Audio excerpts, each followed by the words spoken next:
could be one of glycogenolysis, which is mediated through the glycogen breakdown, mediated through the debranching enzyme and rest of the glycogen pathway related effects. It could be mediated by catechol and glucagon. It could be a problem because of neoglucogenesis, wherein the glucose goes through the alternate substrate.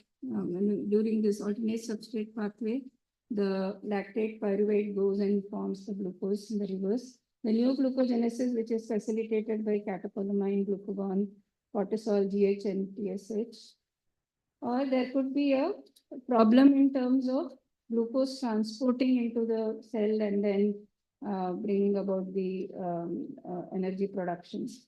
So based on the defect, of course, here it's shown as galactose. This thing is closing it here. So galactose is another substrate which forms your glucose. So galactose mediated, glycogen breakdown mediated, alternate substrate pathway mediated are the mechanisms by which the glucose production can be enhanced in the duration, in the time of fasting. So the fasting threshold tolerated by every individual is different.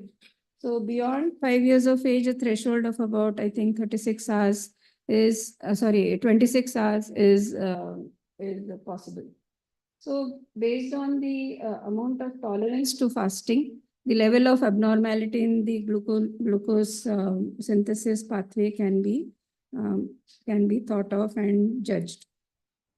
So there are various causes of hypoglycemia. Hyperinsulinism, like I said, is commonest.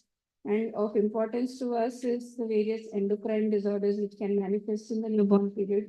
Most likely the multiple pituitary hormone deficiency, essentially ACTH and GH, with or without midline defects, isolated growth hormone, severe form of isolated growth hormone deficiency, glucagon, catechol, adrenal disorders, they all manifest with hypoglycemia in the newborn period.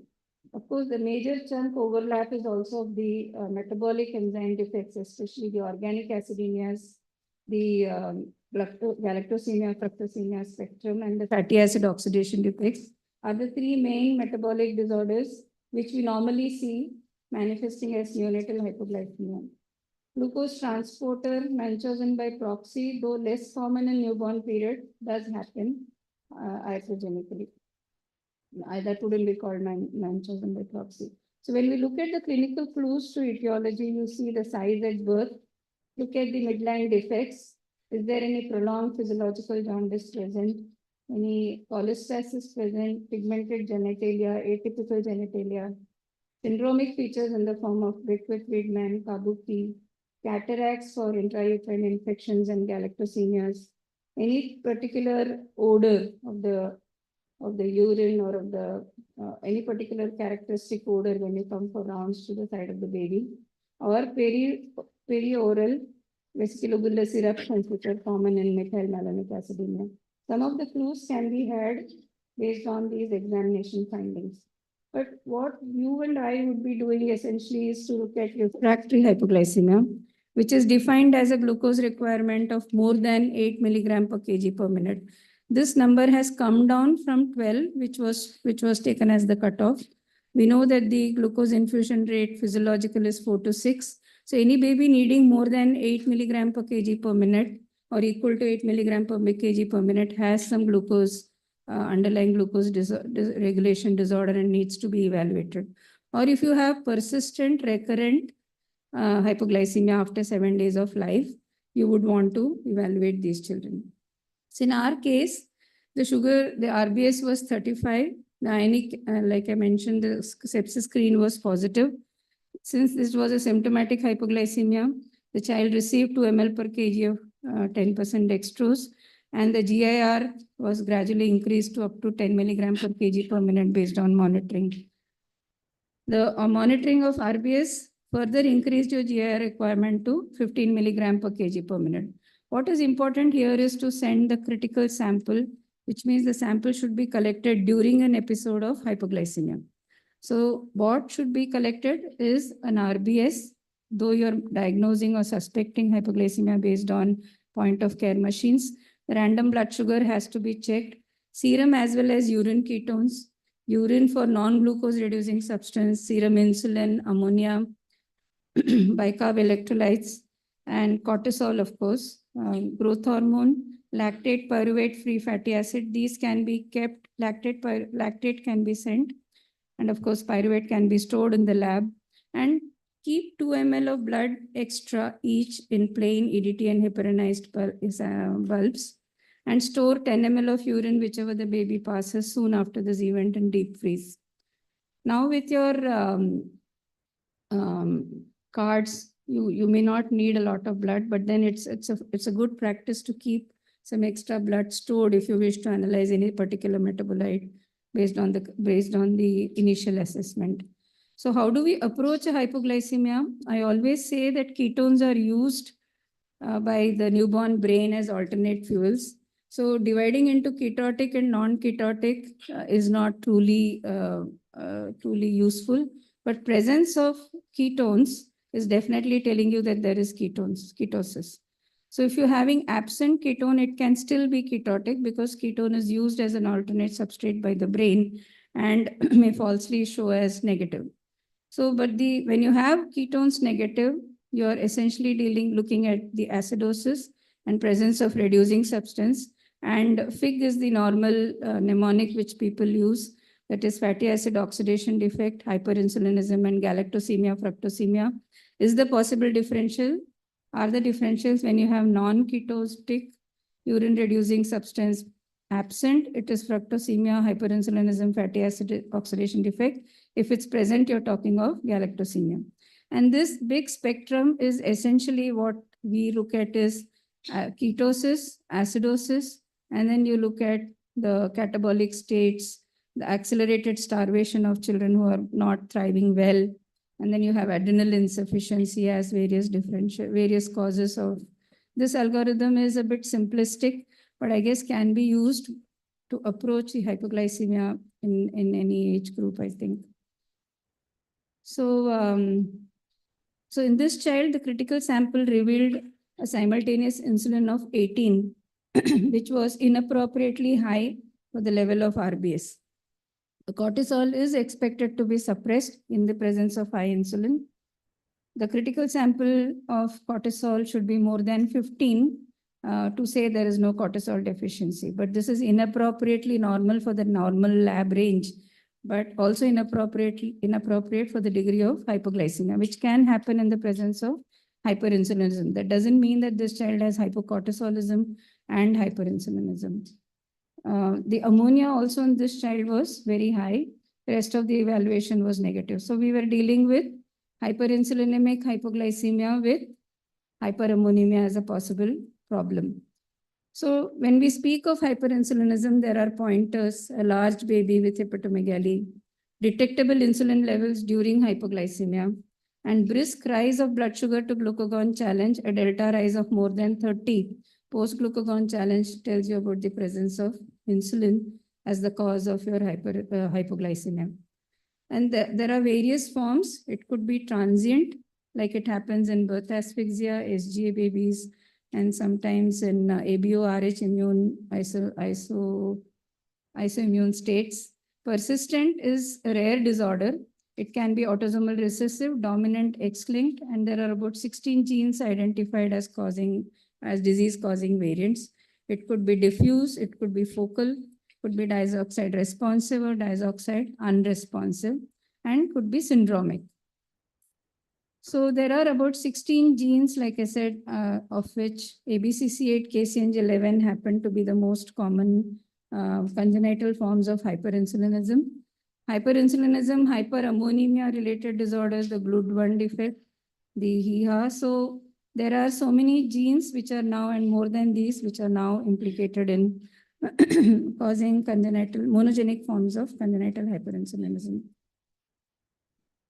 So this is just a cartoon. I think I'll remove this. So amongst the monogenic congenital hyperinsulinism, potassium ATP channel defects, the SUR1K or KR6.2 are the ABCC8, KCNG11, which have a recurrence risk. Could be diazoxide responsive or diazoxide unresponsive. Syndromic forms, the Beckwith-Wiedemann, Kabuki, Turner, congenital disorders of glycosylation, congenital hyperinsulinism mimickers like AKT2, ACT3. I think I'll show you a case of this in a while from now. These are rare disorders where they mimic hyperinsulinemic hypoglycemia and manifest in a similar way. And when you have a hyperinsulinemic hypoglycemia, there is a diagnosis and treatment protocol which can be followed. You give a diazoxide trial to a maximum of 20 milligram per kg per day, starting at 5 milligram per kg per day. The response is usually seen in 96 hours.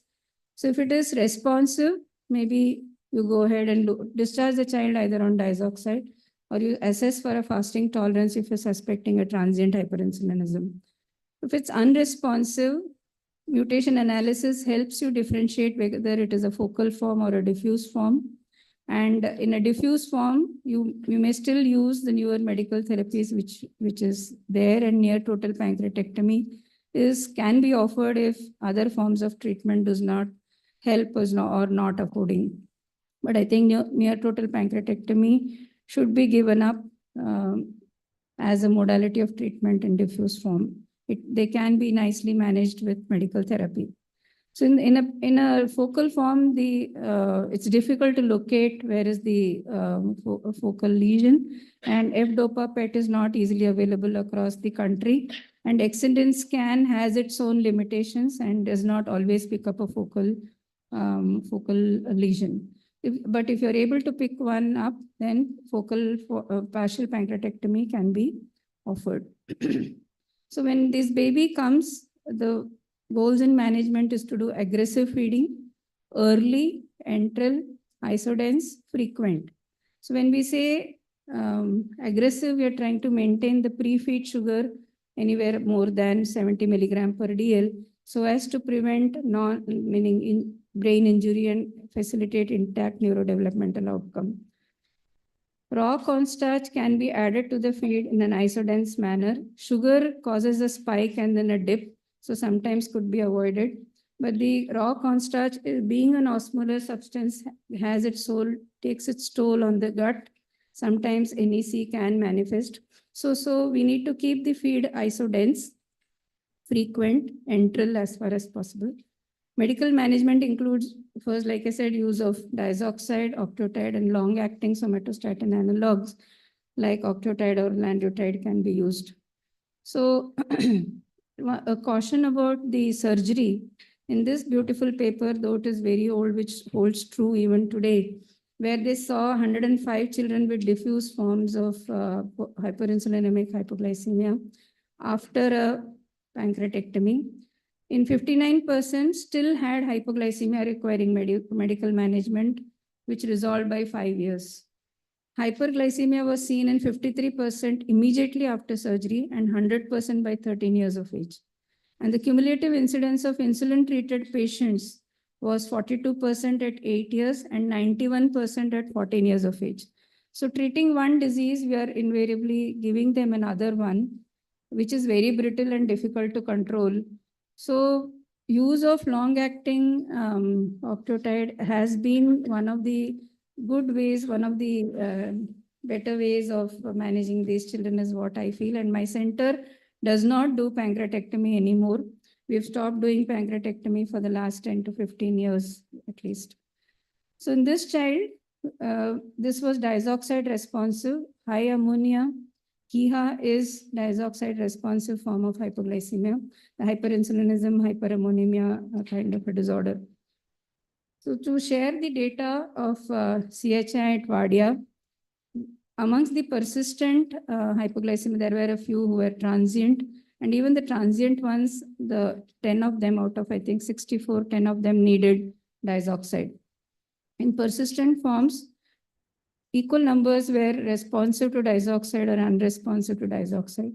Amongst those who were unresponsive to diazoxide, 23, 22 had mutation positive, most of which was ABCC8. And some of them were also KCNJ11. And amongst the diazoxide responsive, recently we got mails from Exeter saying that they're detecting newer genes wherein there is a spectrum of it is called HK1, wherein the children are initially responsive to diazoxide, going on to become diabetic later on in life, and hence they need more family screening and management in these cases. So monogenic form of congenital hyperinsulin, the EHA syndrome, is the most common identifiable cause of diazoxide responsive CHI. And up to 80% of cases are de novo and rest are autosomal dominant. And leucine is precipitates hypoglycemia, so it used to be called as a leucine sensitive disorder. Chronic mild elevation of ammonia is often seen, which could be one of the reasons for neurological affection. Additionally, besides a poorly controlled hypoglycemia if it persists. So there are various challenges in managing children in Indian scenario.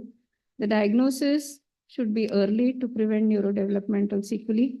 Processing should be of critical sample. There has to be a prompt referral rather than, say, trying out at a center before being referred. There is an accessibility, affordability, and availability of test-related problems. Mutation analysis now is done in India, is available free of cost. So mutation analysis should be offered, should be made less expensive if it is done privately. We send it to UK and Exeter, that is again free for us there. The scans, pancreatic imaging modality scans are all not easily available to us. Medication is expensive. And I think those centers which are centers of rare diseases, Center of Excellence Rare Diseases like KM Hospital in Mumbai, All India Institute in Delhi, can bring in these expensive medications under the scheme of octreotide. And recently CHI has been added as a rare disease in their list. It is tedious for a mother to too overly do a pre-feeding sugar, very tiring to keep the logs and keep juggling between the housework as well as managing the child. And we need, if at all you're contemplating surgery, we need an expertise in the surgical goals. I think I'll skip this case. I'll go to the last case, which is interesting. This is a 10-month-old baby born of third-degree consanguineous union. Had first episode of those, not in the newborn period, but it did not get picked up probably, but he came to attention at 8.5 months of age because of irritability, sometimes excessive sleepiness, etc.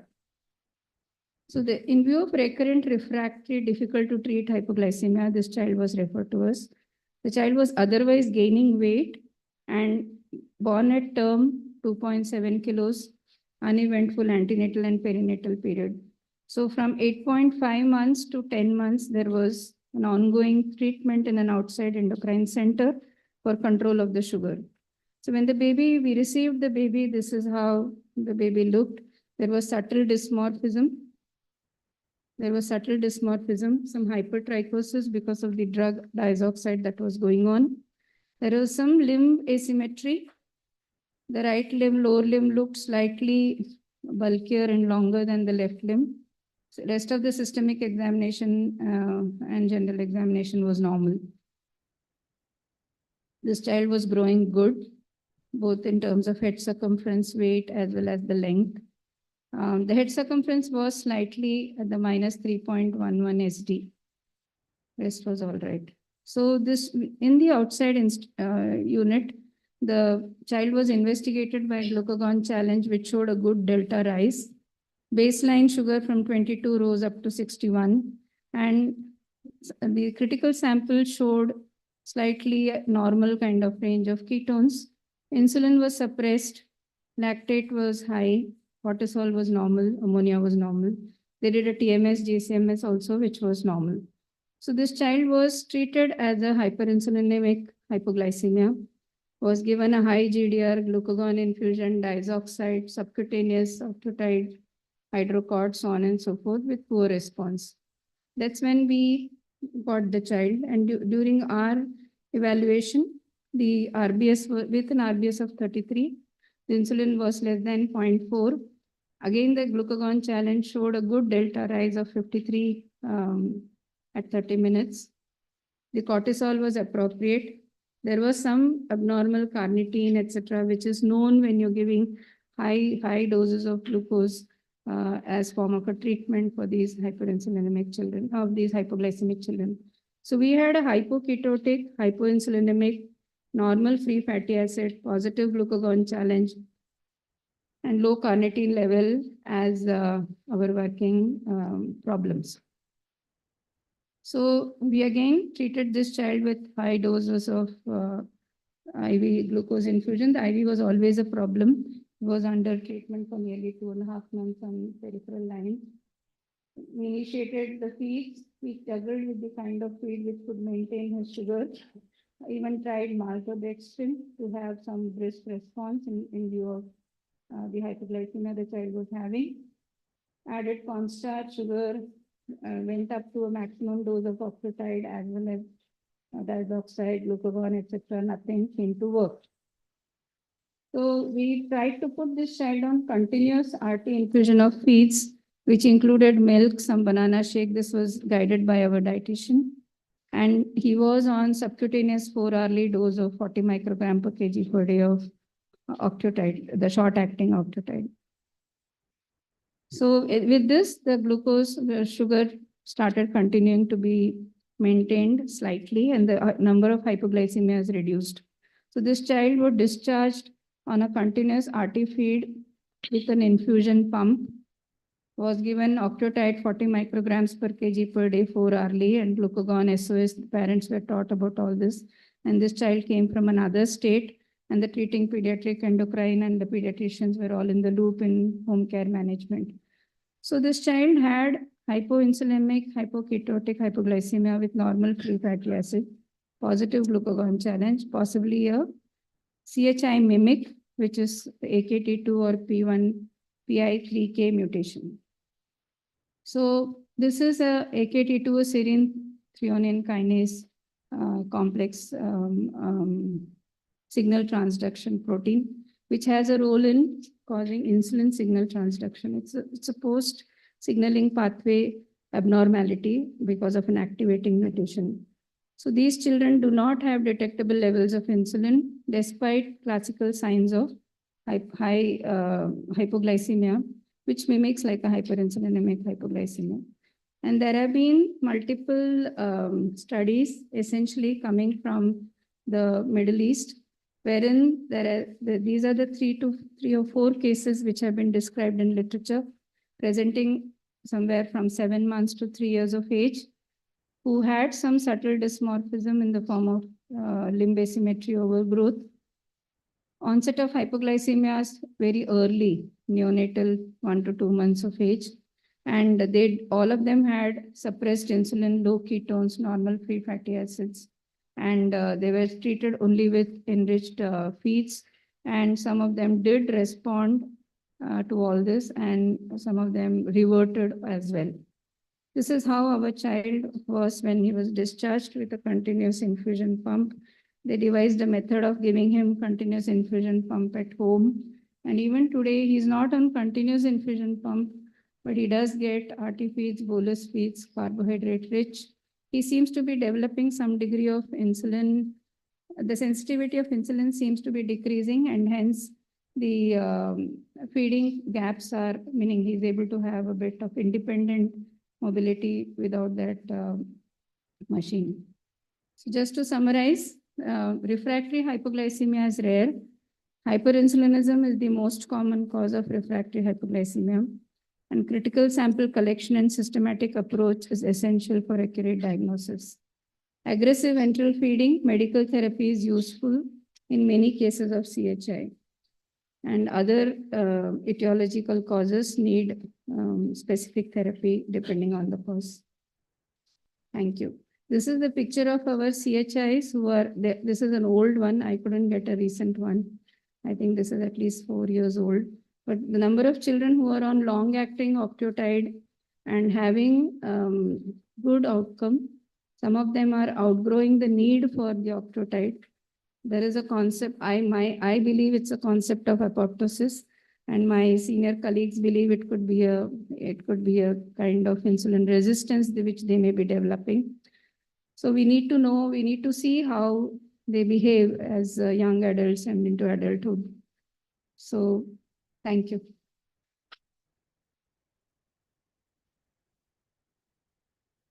Thank you so much, ma'am, for such a wonderful session.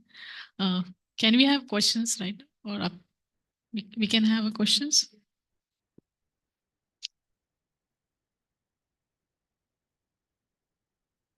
Yes, sir.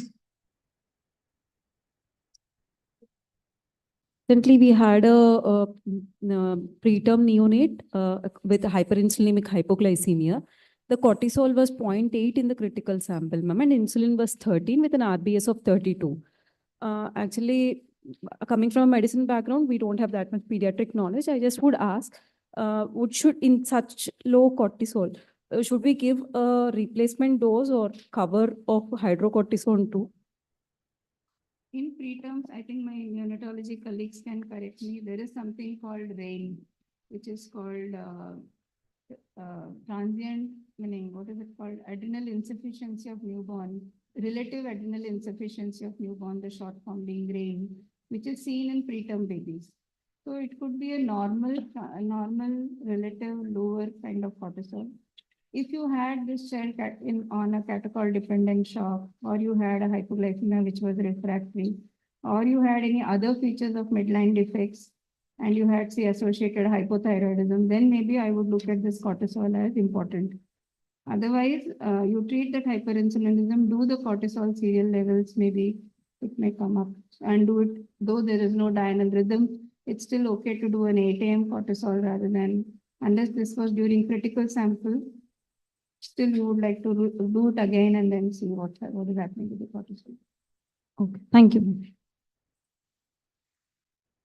So that was perfectly okay. As ma'am told that often the preterm babies would have a relative adrenal insufficiency, and with respect to hypothyroidism, the cortisol should be first corrected if it is there, especially with midline defects. But the steroid should be used as little as possible, because there could be other things in the sick premature baby which could be deteriorated by giving steroids, especially if there is a component of feed intolerance as well. They may start bleeding as well, so there could be side effects. So a steroid should only be taken as a rescue, and it should be stopped as early as possible. If the baby is small, growth restricted, then it would not be advisable to use it for a longer time.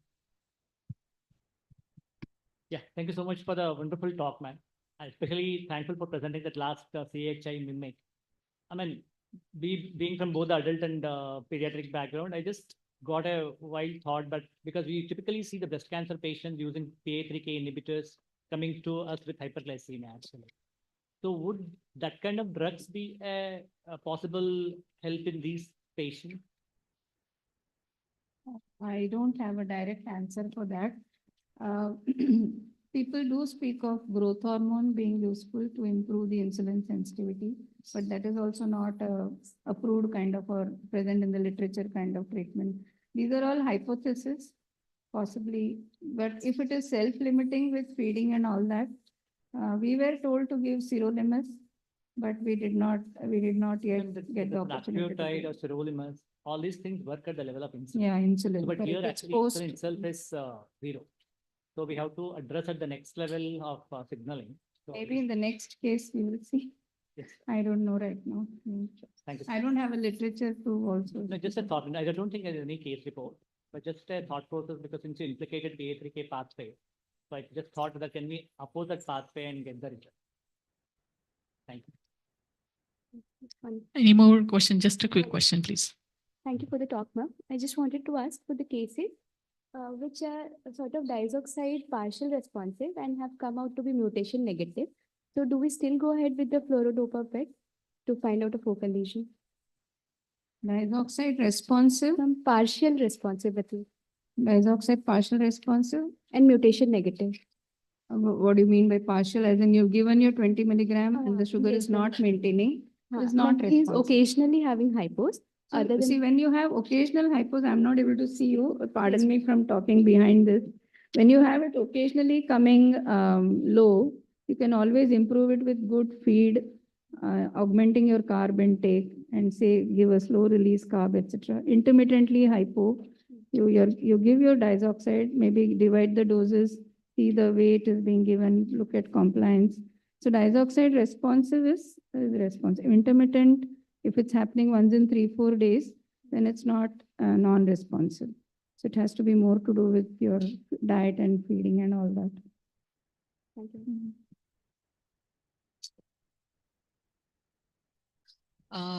I know there is going to be a talk on neonatal diabetes, but one thought came to my mind when you were talking about that it can be difficult to check the blood sugar by mother, especially in the home setting when these babies are going to be managed for a longer period of time.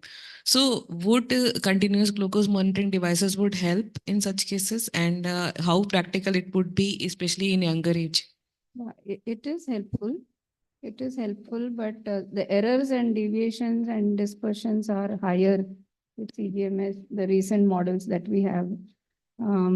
It can be used as an alternate method, but it is only for monitoring and not diagnosis. Like your AGT is not for diagnosis. It's still you need to do an RBS. So similarly, when you're doing a CGMS and you get a trend, you still need to do your prick to know what the sugar level is. Okay, ma'am. So thank you so much, ma'am, for the wonderful talk.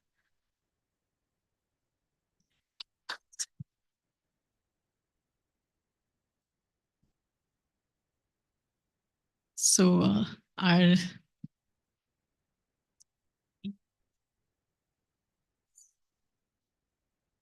next session would be on neonatal diabetes.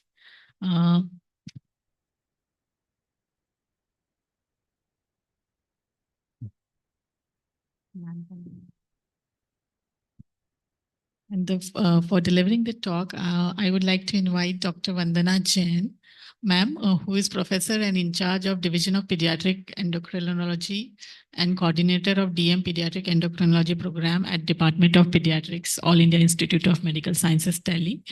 And ma'am has more than 130 original research articles and a lot of book chapters and book editors to her credit. She has also received LWPA's International Scholar Award and specifically the certification in endocrinology and diabetes from Royal College of Physicians, United Kingdoms in 2020. Over to you, ma'am. Thank you.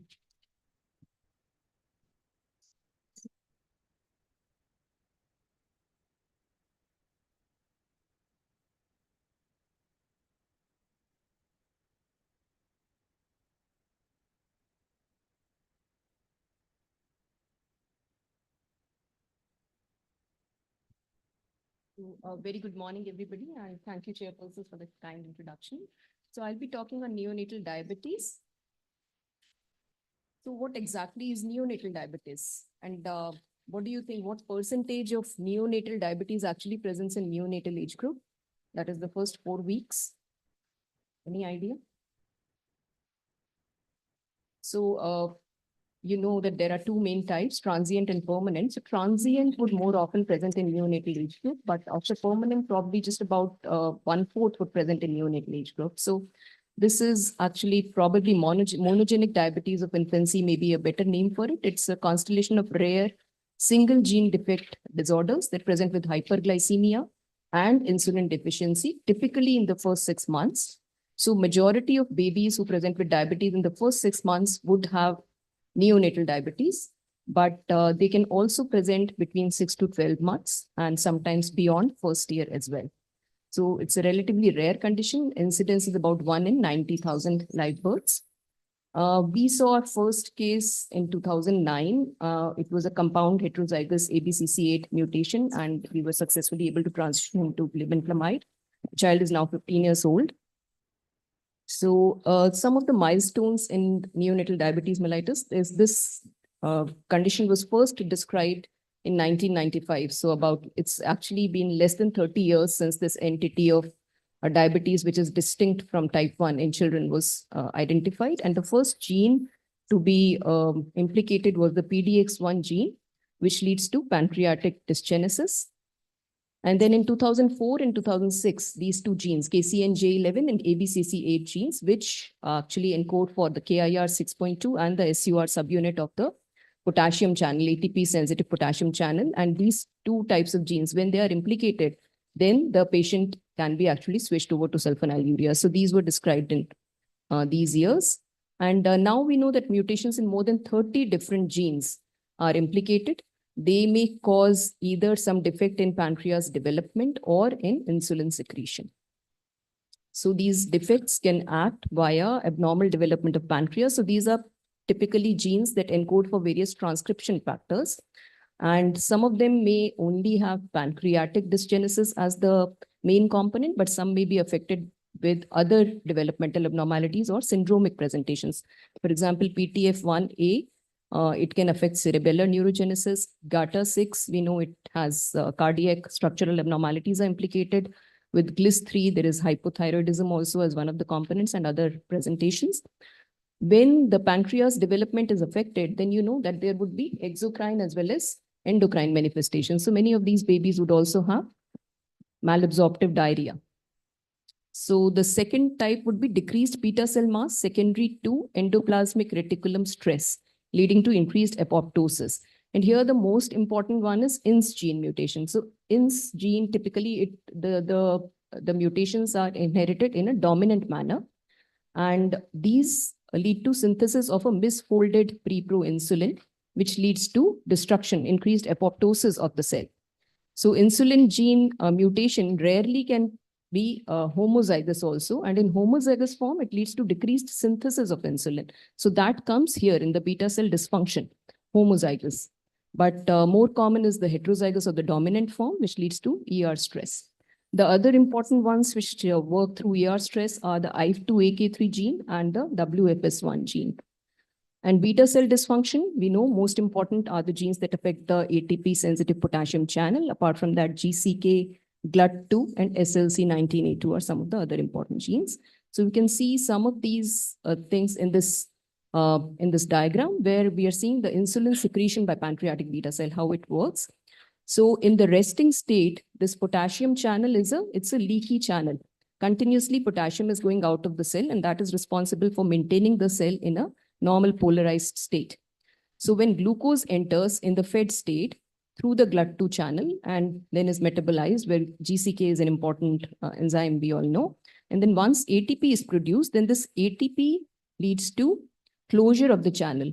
Closure of the channel leads to depolarization, opening of the calcium channel, and then exocytosis of the insulin. So basically there is a coupling of glucose availability to insulin secretion. So defect, what kind of mutation will lead to diabetes and what kind of mutation will lead to hypoglycemia? Activating mutation, which leads to the channel being continuously open, that will lead to diabetes, because if the channel doesn't close, the insulin doesn't go out. So that leads to diabetes, and inactivating or loss of function mutations would present as hyperinsulinemia. So this is the structure of the channel. The inner part is the KIR and the outer one is the SUR.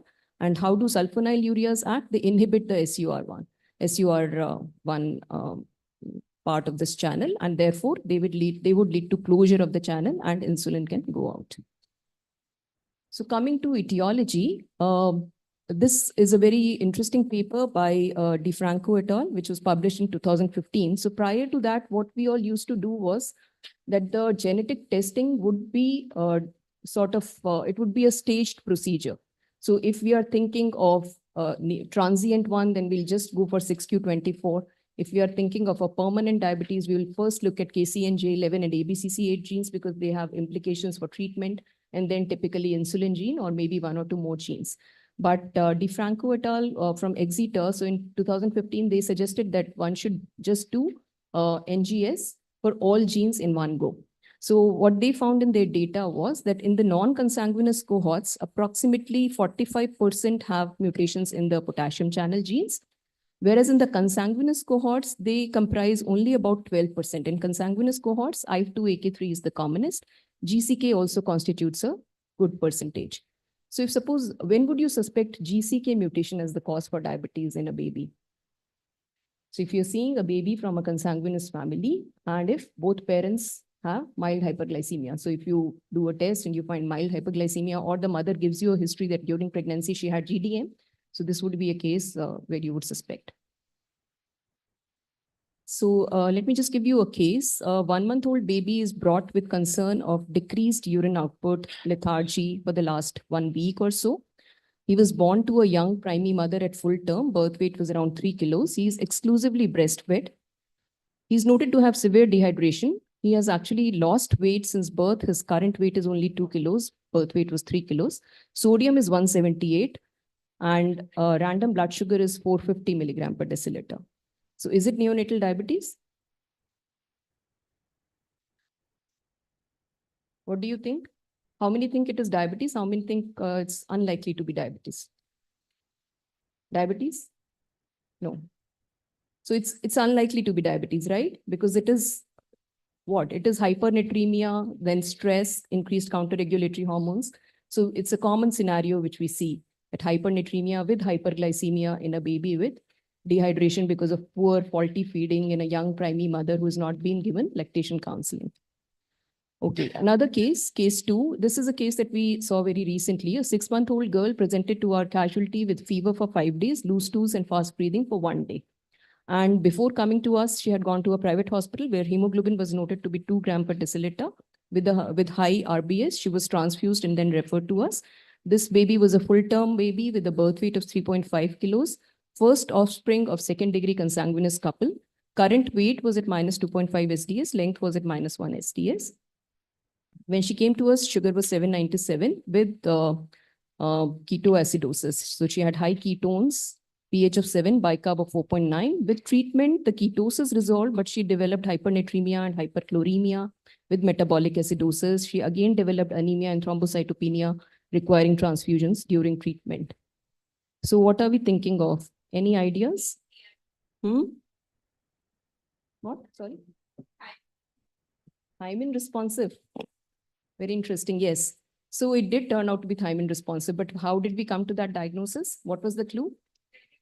Severe anemia. So severe anemia and macrocytic anemia, if it presents like this. And here you note that the birth weight was not low. Typically, we say that in neonatal diabetes, birth weight is on the lower side. Here, birth weight was normal. So what else would you do for a quick, sort of confirmation? Hearing testing. So BERA test would be actually very helpful. But also remember that, for example, yesterday, Dr. Shubha had presented, I think Pragya and Dr. Shubha had actually published a case where organic acidemia presented like this. So always remember that in young children, that could also be, you have metabolic acidosis. Organic acidemia should be kept as a possibility. So in this baby, initially, actually, she was given a cocktail of all those things also. But at the same time, we did start her on thiamine and she responded very nicely. So actually insulin was tapered within 3-4 days and she has been off insulin, just maintaining on a good dose of thiamine. Actually, the parents sort of defaulted and they stopped giving thiamine. She recently came back, not taking thiamine for a week. RBS had again increased to 200s. But with starting of thiamine, she was able to, she does not require insulin any longer. So when do we suspect neonatal diabetes in a child, in a baby who presents with hyperglycemia? So remember that in newborns, hyperglycemia is not uncommon.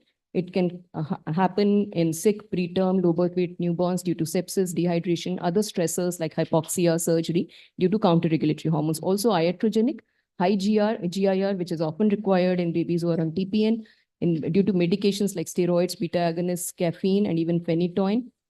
It is usually seen in the first few days of life and resolves within few days of onset. But when there are no known risk factors, hyperglycemia is persisting beyond 3 to 5 days, it is insulin dependent, then you should start working up for neonatal diabetes. Most infants with neonatal diabetes have IUGR because insulin is important for fetal growth, and up to 50% present with diabetic ketoacidosis. So if you look at pointers at various age groups, so newborns, we've already discussed, if you have persistent hyperglycemia, more than 250 mg per deciliter lasting beyond 7 days, severe acute hyperglycemia more than 1000 milligram per deciliter, or dependency on insulin. In less than 6 months, all infants with diabetes mellitus should be considered as having NDM and a genetic testing should be done. In 6 to 12 months, majority of the cases would be type 1. So when you have negative or antibodies, or you have clinical pointers which could present to exocrine insufficiency or skeletal dysplasia or hepatic dysfunction or anemia or hearing loss, so other pointers. Similarly, in more than 1 year, if you have a history of NDM in the family or very little insulin requirement or other features, then you have to think of NDM. How do we remove this? So neonatal diabetes, as I said, we could divide into transient and permanent. Transient can be of two types, TNDM1 and 2. One is due to 6q24 abnormalities, including ZFP57 mutations. I'll discuss about these a little later. And these account for about 70%, but about 25 to 30% are because of, again, potassium channel mutations, sometimes due to HNF1 beta mutations or insulin gene defects. And permanent can be non-syndromic or syndromic. So in syndromic, as I said, transcription factor defects typically present with syndromic features. Then immune response defect, FOXP3 gene, presents with IPEX syndrome. ER protein trafficking defect, IF2AK3, transmembrane channel regulator defects, where you have SLC19A2 Rogers syndrome or TRMA, which we just discussed, and also SLC2A2, which is Fanconi-Bickel syndrome. So like ATP potassium channel defects are typically non-syndromic, but sometimes you can have a syndrome called DENT, which I'll discuss a little later. Here, I want to ask you one question. So you have insulin gene mutation in transient as well as permanent. Do you think monoallelic will cause permanent or transient? Which one would be permanent, monoallelic or biallelic? No, it's the opposite.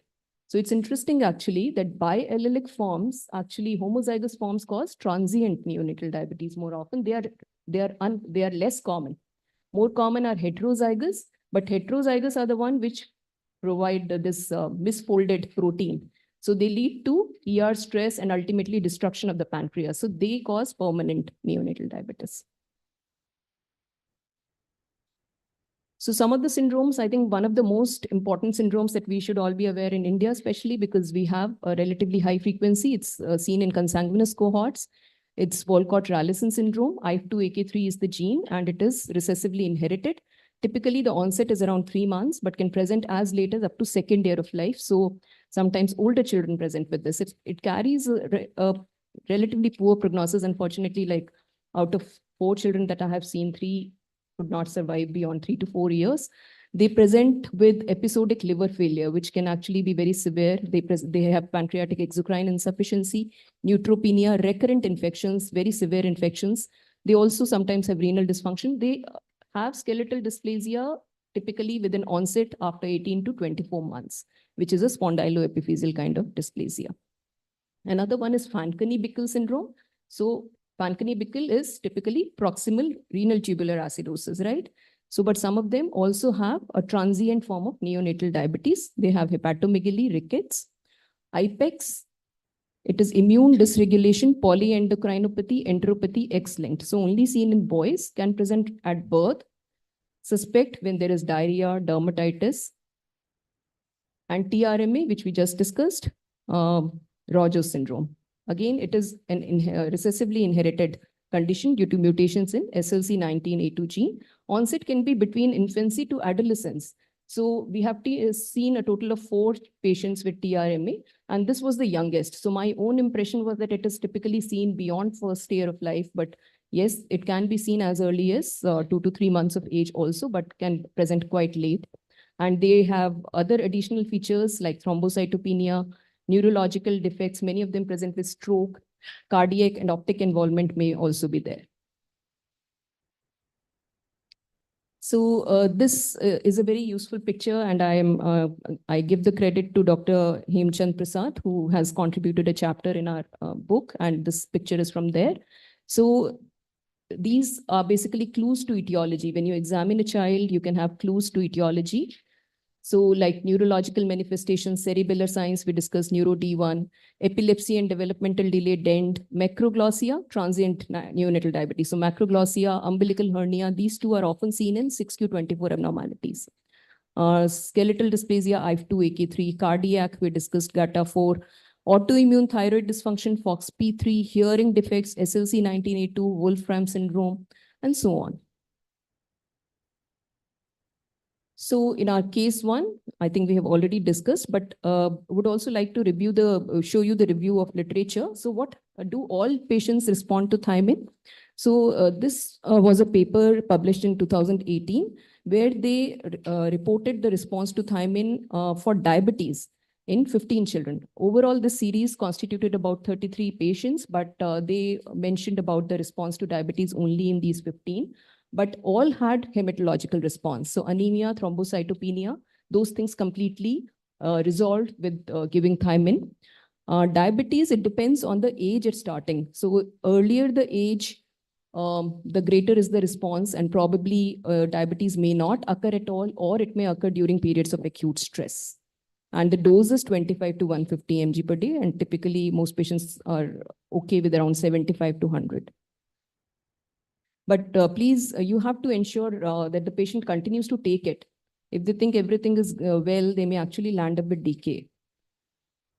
So a little bit more about transient neonatal diabetes. So it constitutes about, in big series, around 20 to 30% of all diabetes is transient. It resolves within first few weeks to months. Onset, as I told you earlier, is typically early. It can present within the first week of life, and most cases, 90% of cases or more, present within the first month. IUGR is more common. These babies have more severe IUGR as compared to permanent neonatal diabetes. Presentation as decay is uncommon. So macroglossia, umbilical hernia, or omphalocele may be present. What is the course? They may show permanent remission. They may show hyperglycemia during illness. Some of them, very rarely, may actually go on to develop hyperinsulinemic hypoglycemia in infancy. And about 50 to 60% recur with something like type 2 diabetes in adolescence or as GDM during pregnancy. So periodic monitoring, after resolution, also periodic monitoring of HbA1c is required, and most guidelines which suggest that during childhood, you can do it every 2 yearly, and in pubertal years, every yearly with occasional OGTT also. Management, typically TNDM is managed with insulin, but now there are reports that sulfonylurea may also work in children with this defect.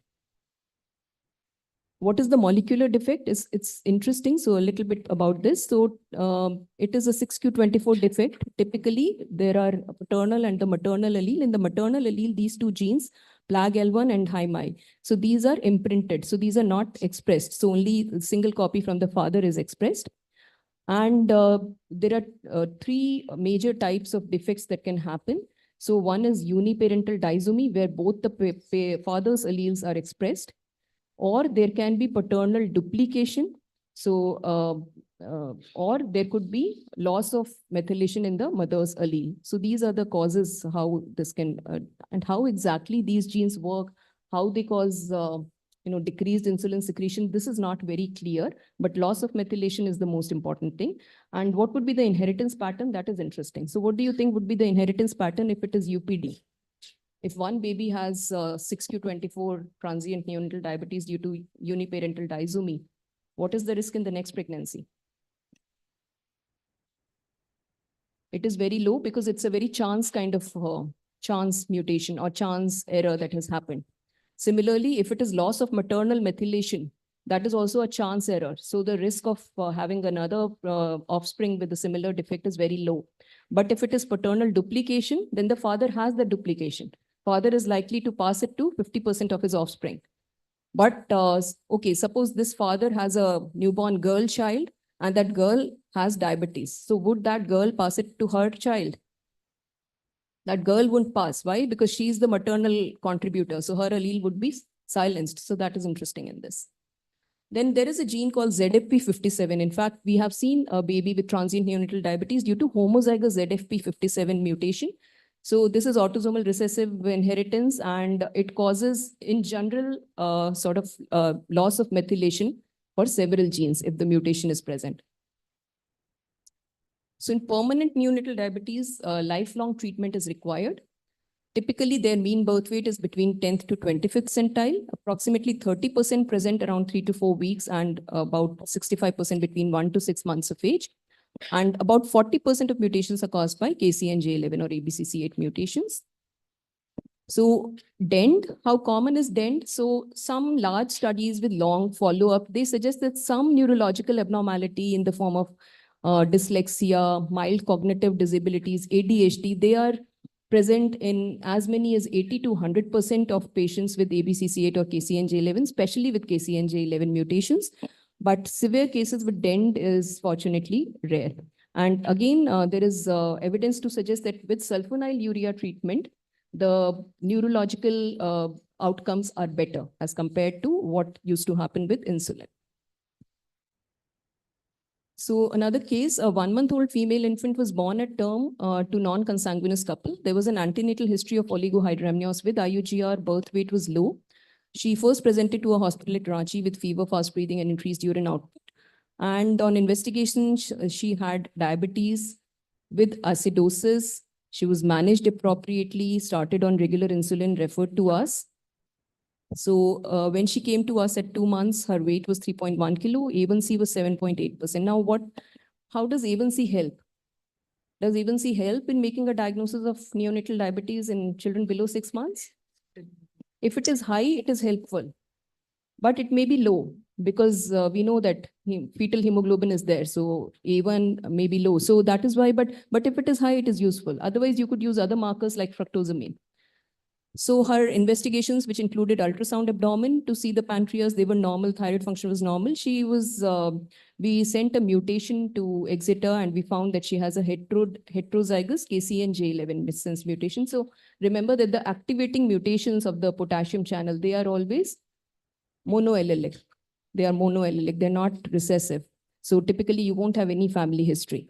So this child was started on sulfonylurea, and we were able to stop insulin on day 7. So this is what I wanted to focus on. So while the child was on insulin, this is the CGM record, and you see that all the time there were excursions. And if you look at this pie chart, of course, here the lines of normality are somewhere between 80 to 130 or something like that, 70 to 130. But you see that if you see the euglycemic, only 12% of the time she was euglycemic.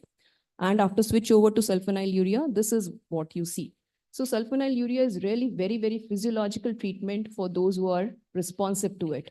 And you will see that they are mostly euglycemic with hardly any fluctuations. But of course, again, the important thing here is that you need to stress for regular follow-up. These are rare conditions. Take down their phone numbers, addresses, make sure that you yourself call them back, because otherwise they will keep on taking that small dose. Like what happened with our patient also recently, we saw him after about 6 years, the first child that I saw, now 15, presented with an A1C of 15%. He's from a small village in Punjab, doesn't come very often, was taking a small dose of glibenclamide. Now we've increased everything for him. So in diagnostic approach, I think we'll just not spend too much time here. You have to take a family history of consanguinity, GDM, early onset type 2 diabetes in the parents. In clinical features, you have to look at low birth weight, whether any dysmorphism is there. Umbilical hernia or macroglossia could be a pointer to 6q24 abnormality. Hypothyroidism could point towards GLIS3 or some other genetic defects. Skeletal dysplasia, liver disease, IF2-AK3, eczema could point towards FOXP3. Anemia, hearing or vision, you have to think of SLC2A2 or not Wolfram really in this age. Then evaluation of first degree relatives by OGTT may be considered. You should do an ultrasound to look for pancreatic agenesis, renal abnormalities. So DKA is found in more than 75% of patients with mutations of KCNJ11 or ABCC8, but not seen, typically not seen in those with TMD. So these I've already covered. So I'll come to testing. So testing between 6 to 12 months of age, if a baby presents to you, first do antibodies, only if antibodies are negative, or if you have other clinical clues for strong suspicion of neonatal diabetes, only then you send the test. But in infants below 6 months, you send for clinical exome. No need to go for sequential testing. And test for 6q24 if already patient has remitted, had a transient form, or is still less than 6 months, because then there may be a chance that it could be transient. So now basically you preempt, you basically do a diagnosis. For example, you may diagnose IF2-AK3 at 3 to 6 months of age, where the baby does not have any liver dysfunction or does not have skeletal dysplasia, but you can preempt. In fact, in Middle East, where IF2-AK3 is somehow very common because of consanguinity, they actually offer preemptive hepatic transplantation also, because that is the implication. So management, DKA is managed as per usual protocol. Remember that neonatal diabetes may present as HHS also. So HHS, and how is the management different? You require even lower doses of insulin. You require more aggressive fluids. Then overall, also once the DKA is over, you have to manage with insulin. Then the requirement is typically quite low, maybe 0.3 to 0.7 unit per kg per day. CSII, if you're able to apply it to your baby, if the family is affording, along with continuous glucose monitoring, that would be ideal. If using injections, you may need to dilute the insulin because the doses may be as low as 0.3, 0.4 unit. Prandial insulins may be very low. So you can manage with glargine. If you are able to get half unit pen, then half unit of glargine can be given. But for Lispro and all now, even the half unit pen is not readily available. So if you're using Lispro regular, then you have to dilute the insulin. And we use NS because diluent is not regularly available. Avoiding hypoglycemia is very important, and the goals should be set in accordance with the regime. If the patient is on CSII with CGM, then you can have better goals. But for your routine patient who is on multiple daily injections, you can have a higher goal. That may be preferable to avoid hypos. Parents at discharge should be given very simple written instructions regarding how to monitor, how to treat hypos, how to administer glucagon, and how to monitor for ketosis. Close follow-up is very, very important, not just for glycemia and growth, but also for neurological abnormalities. Typically it is said that you avoid trial of sulfonylurea without a molecular diagnosis, but some units say that it's okay if you try, and if it doesn't work, then it is fine. But usually we are able to get a report within 2-3 weeks. MDRF is very useful. Dr. Radha Venkatesan, she does it for us.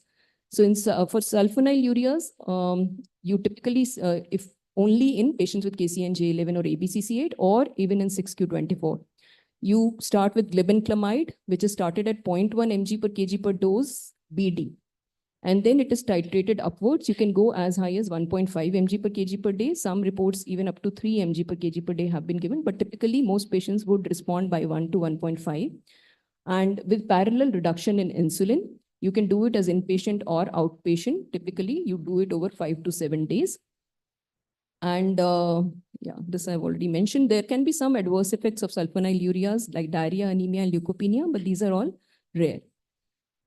Please look out for comorbidities depending on the genetic defects. So exocrine insufficiencies need to be managed with Creon, IVIG for FOXP3, and so on.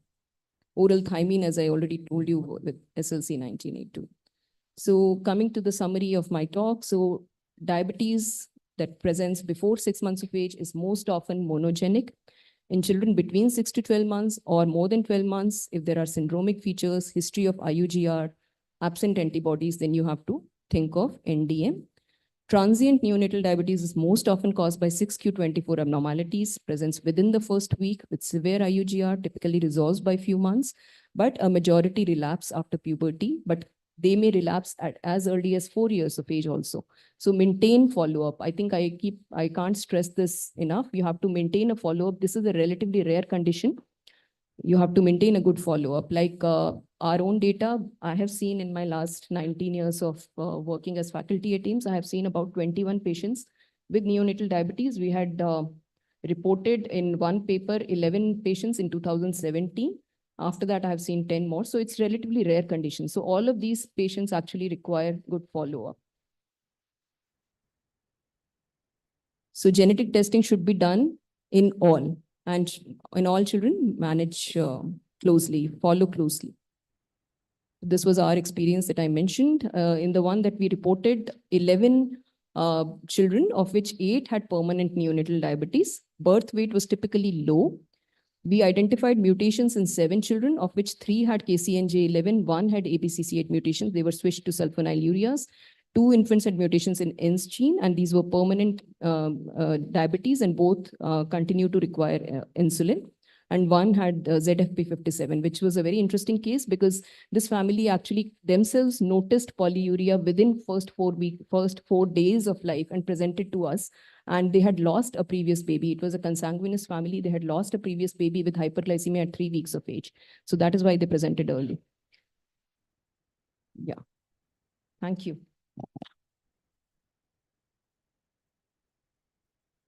Thank you so much, ma'am, for a very important overview of this rare condition, along with the explanatory cases and underlying etiology with molecular level and genetic level.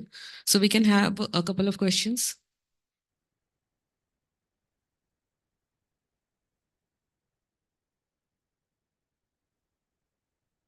No, no fellows?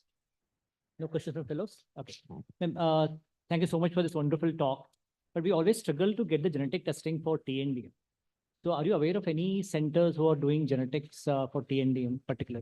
Yeah, it is being done at MDRF, but you have to tell them beforehand that please do MSMLPA also, and we are suspecting TNDM. If you tell them, they are able to do. They will not do it routinely. Okay. Yeah. Okay, thank you. Does the patient require lifelong, does the sulfonylurea work lifelong for the patient, or at some point they get shift to, we have to shift to insulin? Plus, what are the other complications like in adulthood? Are they same as our typical T1D, or there are some differences? Yeah, so that is an interesting question. Actually, as I showed you, these two mutations, ABCC8, and J11, they were first identified in 2004, 2006 only. So long-term data is actually just for about 14, 15 years of follow-up. Like even if some patients, some big universities or hospitals, they transition their patients late, like those who had neonatal onset only after this diagnosis that, okay, this could be monogenic, they were transitioned. So till now we have that much of data, but in 15 years follow-up, they are able to maintain response to sulfonylurea. But the dose has to be definitely, it is a dose which is much higher than you would require for a type 2 diabetes. And complications, yes, unfortunately, if the patient is poorly managed, then they can have a similar rate of complications actually. And rarely some patients, even with KCNJ11 or ABCC8, they may not respond, but that is rare. Maybe in about 2 to 3% of all patients, they may not respond also. Thank you, ma'am. Then we can proceed for the next topic, that is about newborn screening. And it is also including congenital hypothyroidism. So I would request Vijay Sathi sir to please come on stage.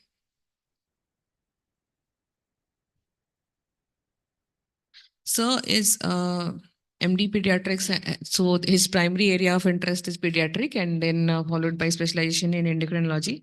He is professor and head endocrinology at Vedehi Institute of Medical Sciences, Bengaluru, and he has been editor of Cave News and ISPA newsletter. So he has several index publication to his credit, and he has been a contributor to ICMR and ISPA guidelines on important endocrine disorders. So I would request sir to start with the presentation.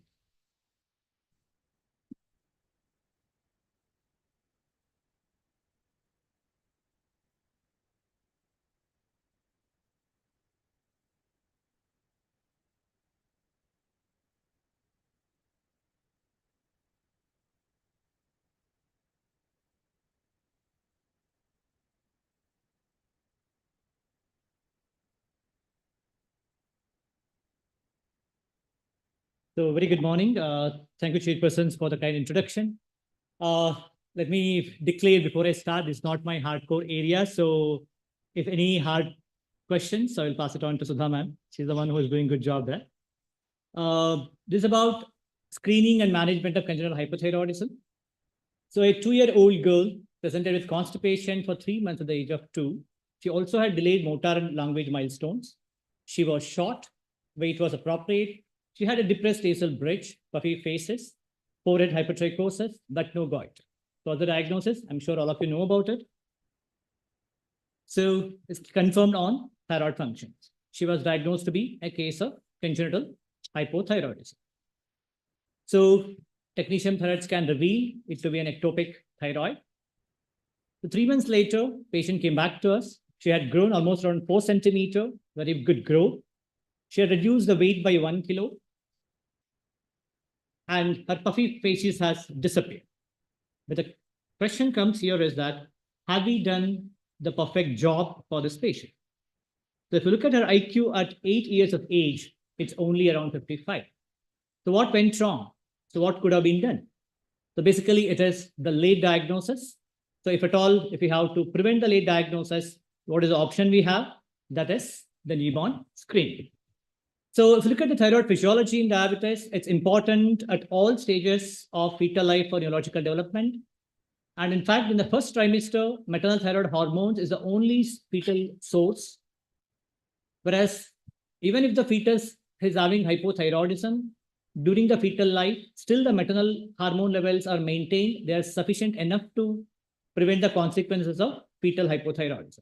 But once a baby is out of the womb, so obviously they lack the maternal thyroid hormone support and they start throwing up an increase in TSH. So congenital hypothyroidism, in fact, is the most common cause of preventable mental retardation. So if you start levothyroxine by 2 weeks of postnatal life, so whatever the negative outcomes can be prevented. So if you delay the treatment beyond 2 weeks, definitely the neurological consequences are going to be there. In fact, for every week of delay in initiation of levothyroxine, the IQ will come by average of around 1 point. So as you can see here, by around 6 months, the average IQ is dropping from 89 to 54. But how do we pick them up? So in fact, only less than 10% of the neonates with CH are symptomatic at birth or during the neonatal life. Even the experienced neonatologists would miss to pick these cases in the early first 2 weeks. So if you look at the prevalence of congenital hypothyroidism in India, in fact, we have recently summarized this and published in IJEM. The prevalence is much higher compared to the Western counterparts, and it varies from 1 in 722 to 1 in 2,800. So it's much higher than all the other common disorders are screened under neonatal screening, like phenylketonuria and CAH and galactosemia. So obviously, this disorder having a greater prevalence, having a greater consequences, easily treatable, definitely we need to consider NBS for this. So what is the rationale to include congenital hypothyroidism in screening? Because screening method is very cheap and easily available. And we have a highly effective and relatively inexpensive treatment that's available. And benefit of treating is at least 10 times more than the cost of screening. So obviously, we is very cost effective. In fact, we have some criteria to include any disorder into newborn screening. So there are around 6 criteria, and congenital hypothyroidism perfectly fits into all these 6 criteria. So if you look at the neonatal thyroid physiology, it's very important to understand when we can do the testing. So there is a TSH rise, which is marked within the first 30 minutes after the birth and remains elevated for 24 hours, and normalization takes around 2 to 5 days. So this occurs due to the stress during labor and exposure to the colder extrauterine environment. And this increase in TSH is also followed by a rise in T4, which takes a longer while to come back to normal. This surge obviously does not affect the cord blood. And if at all, if you're doing testing in the postnatal life, probably it's ideal to wait for 48 hours to negate the effect of this surge. Then comes the question, which is ideal to screen, is the cord blood or the heel prick. If you look at the cord blood, it has an advantage of easy collection without any pain to the infant. And it's also useful in patients with early discharge because the sample would have already been collected at the time of birth. And it also can be done in local labs. You do not have to have any special labs. But however, the cord blood disadvantage is that it misses to screen for other components of newborn screening like phenylketonuria or galactosemia because they can be screened only after 48 hours, including CAH. So they cannot be screened in the cord blood. And if you look at the training aspects, the cord blood requires training for all shift staff, whereas heel prick can be managed with training of morning staff alone. Either cord blood or filter paper samples can, when collected after 40 days, can be used for screening. And how do we collect the cord blood? So it's a very simple technique. Collect from a placental side of the umbilical cord, not from the maternal side. Wipe off the maternal blood from the cord so that maternal blood is not mixed with it. Collect at least around 3 to 5 ml of blood by cutting the cord between the clamp and the placenta, or by inserting a syringe into the placental vein.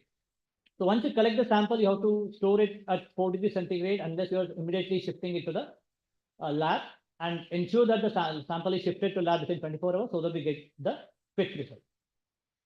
The second option we had was a heel prick sample. So it's typically collected after 48 hours. But if there are early discharges, you can also collect between 24 to 48 hours. Maybe we have a different cutoff to interpret that. And typically when you take a prick, take it on the side, not at the center. Prick gently but firmly to get adequate blood. Ensure the correct sampling for the filter paper because it's a little technically demanding procedure because it may often go erroneous, it may be underfilling, it may be multi-spotted, it may be front covered but not back not so, or even there may be layering. So the latter four options should not be ensured, only the correct sampling should be ensured. So which test to be done? Is it a TSH versus T4 or both? What is typically used in India and in many centers, in many countries is primary TSH-based screening because it's more sensitive and specific for the diagnosis of central hypothyroidism and may miss central hypothyroidism or delayed rise of TSH, which is quite common in set of neonates. Whereas the primary T4-based screening has an advantage of picking up central hypothyroidism, but however, it may miss a good chunk of compensated hypothyroidism, compensated primary hypothyroidism. On the other hand, they may also have a false positive result, especially for the preterm neonates, as there may be hypothyroxemia of prematurity, which may be picked up under T4-based screening.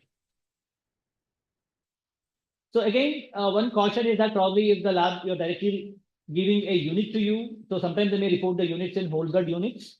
So, but we have to understand that the units measuring amount will be different for whole blood and the serum. If you know that your central lab is reporting whole blood units to you, then you have to multiply that by 2.2 to get the serum units. In some scenarios, as mentioned earlier, there may be a delayed rise of TSH and we may have to do a second sampling, typically for the preterms, sick neonates, twins or multiple births, Down syndrome, or especially if the first sample was taken after a transfusion. The timing of first screening for preterm and HGA would be the same as the term. If a neonate is admitted in NICU, you may delay, but not beyond the 7 days of birth. So how do we interpret the results? So if it's either a heel prick or a cord blood, if the TSH is more than 20, or if the sample is collected between 24 to 48 hours, if the TSH is more than 34, then we are going to recall them. If TSH is more than 40, we can do the physical examination, draw a confirmatory unit sample, and start on treatment. If it's more than 80, even without waiting for the confirmatory unit sampling, it would be ideal to start on levothyroxine. But if it's 20 to 40, we can take a waiting period. We can call them between 7 to 10 days of life. And if it's more than 20, then we have measured the sample before 2 weeks. Or if it's more than 10, when we have measured the TSH after 2 weeks of age, they qualify for treatment. If repeat screening is not feasible in any patient, even when they have a 20 to 40, so probably we may give a benefit of doubt and start the patient on levothyroxine. Then comes what treatment options or evaluation protocol we're going to use based on the results. If it's a normal T4 and TSH, so it's normal, no worries. So with low T4 with high TSH, a very clear diagnosis of overt primary hypothyroidism. So treated levothyroxine. If it's normal T4 with high TSH, then it's subclinical hypothyroidism. Again, it requires treatment levothyroxine, provided it met the criteria which I mentioned in the previous slide. So low T4 with normal TSH, what are the DDs here? Either it could be a TBG deficiency or a central hypothyroidism. Of course, it could also be hypothyroxemia of prematurity. Be cautious in preterm infant. And if these are the scenarios, measure a PT4 and cortisol, and then take a call whether it's just a TBG deficiency or you're suspecting hypopituitarism. So how do we go about the etiological evaluation of for primary congenital hypothyroidism? Of course, you have to do a detailed examination and then look at the causes which are possible. The permanent causes could be thyroid agenesis or dysgenesis, ectopic thyroid, and thyroid dysharmonogenesis. In fact, earlier we used to think 85% of the CH cases are thyroid dysgenesis, but data is slowly changing over time, and probably now around 35 to 40% is actually thyroid dysharmonogenesis. At least in India, it's for sure. So the transient causes include the maternal thyroid antibodies, iodine deficiency, maternal antithyroid medications, and iodine exposure. Other less common causes could be central hypothyroidism or resistance to thyroid hormone. Is there a role for thyroid imaging? Should we do in all patients? And why should we do it? So this is done to identify the etiology of CH. It may help in counseling the family members and also can avoid interrupting therapy if permanent etiology is confirmed. For example, we know if it's a transient, we are going to stop the therapy at 3 years of age and see whether the TSH will rise or not. But if I have an ectopic thyroid on a scan, obviously I'm not going to do that experimental trial. So what are we going to use for imaging? Either we can use a thyroid ultrasound or a technetium thyroid scan. If at all a technetium thyroid scan suggests a dysharmonogenesis, we can also subject the patient for perchlorate discharge, which would further characterize whether it's a dysharmonogenesis or not. When to do it? Ultrasound can be done at any point of time. However, if you're doing a technetium thyroid scan, typically it should be done within 7 days of starting treatment. But remember that for any reason, if you're probably the patient is from a remote area, they're not able to get the scan done within 24 to 48 hours, definitely you can skip the scan and start the patient on levothyroxine therapy because the scan is not mandatory to alter the outcome. And if at all, if you have done the next scintigraphy, then how do we look at the etiology? It is uptake in the ectopic regions. It may be lingual, sublingual. So we know that it is ectopic thyroid. If there is no uptake in the neck, then obviously probably there is either hypoplasia or typically aplasia. But in some conditions, even though there is no hypoplasia, the uptake may be absent. So especially in that particular condition, even the parotid uptake will be absent. What is that condition? Yes, it's an NIS defect. But sometimes even the maternal antithyroid antibodies may also reduce the uptake and may lead to a kind of a thyroid hypoplasia or a aplasia picture. If there's an increased uptake of ultrasound is showing an endothyroid, that we know that it's a dysharmonogenesis. So if you can do a perchlorate discharge or a genetic study, if it's a normal uptake and a normal gland on ultrasound, still it's most likely to be a dysharmonogenesis or a transient hypothyroidism. So how do we treat these patients? The typical dose is 10 to 15 microgram per kg to be started preferably before 2 weeks of age. But be cautious because since as we're diagnosing more and more cases of transient hypothyroidism in the recent days, for example, somebody is having a 15 of TSH at 21 days of life or something.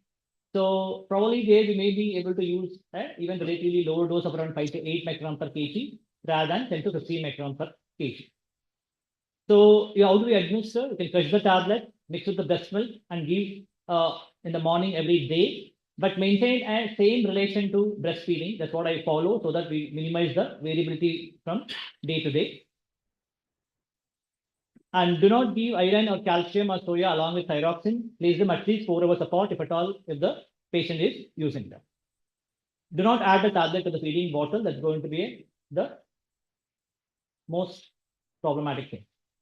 So initially we have to follow the patient after initiation of treatment at 2 weeks and try to normalize total T4 or PT4. And by 4 weeks, we should target normalization of TSH. Quite often when we start these patients on 10 to 15 microgram per kg, often they require a step down of dose, which you have to closely follow it up. So later follow-ups could be at 2 monthly till 6 months, at 3 monthly intervals at least till 3 years, and 3 to 6 months till the completion of growth. So long-term monitoring should be to target the TSH in the normal range. If possible, try to maintain T4 in the upper half of the normal range. Ensure an appropriate growth and puberty, and also assess the development at regular intervals. So if at all, if there was a possibility of transient hypothyroidism, typically, which may be sometimes revealed on the course itself, as you keep reducing the dose with the lowering TSH, you may identify early by 6 months, 1 year. In that case, you can take a trial loss if the patient was only on a 6.25 or lower doses. Or if the patient was continued on a small dose and his initial TSH especially was less than 50, or there was no revealing of a permanent cause like an ectopic thyroid in the initial scan, you can always take a chance to stop the therapy at 3 years of age and check whether the patient requires to continue thyroxine for the rest of the life. So to conclude, every newborn must be screened for congenital hypothyroidism. Screening can be done either by cord blood or heel prick. A heel prick typically after 48. Infants with screening TSH of more than 20 or of more than 34 if sample collected between 24 to 48 should be recalled for confirmatory sample. Second screening for a set of population, typically preterm, neonates, twins, and Down syndrome should be done between 2 to 4 weeks. If TSH is more than 20 in the first 2 weeks and more than 10 beyond 2 weeks with low T4, it suggests a primary congenital hypothyroidism. Imaging is desirable in primary CH but should not lead to delay in treatment. Treatment is typically with levothyroxine of 10 to 15 micron per kg as a single daily dose. Frequent clinical and biochemical evaluation to keep T4 or PT4 in the upper normal off and TSH in the normal range should be done. Regular growth and developmental monitoring and hearing evaluation is needed. In suspected transient CH, reevaluate at 3 years of age.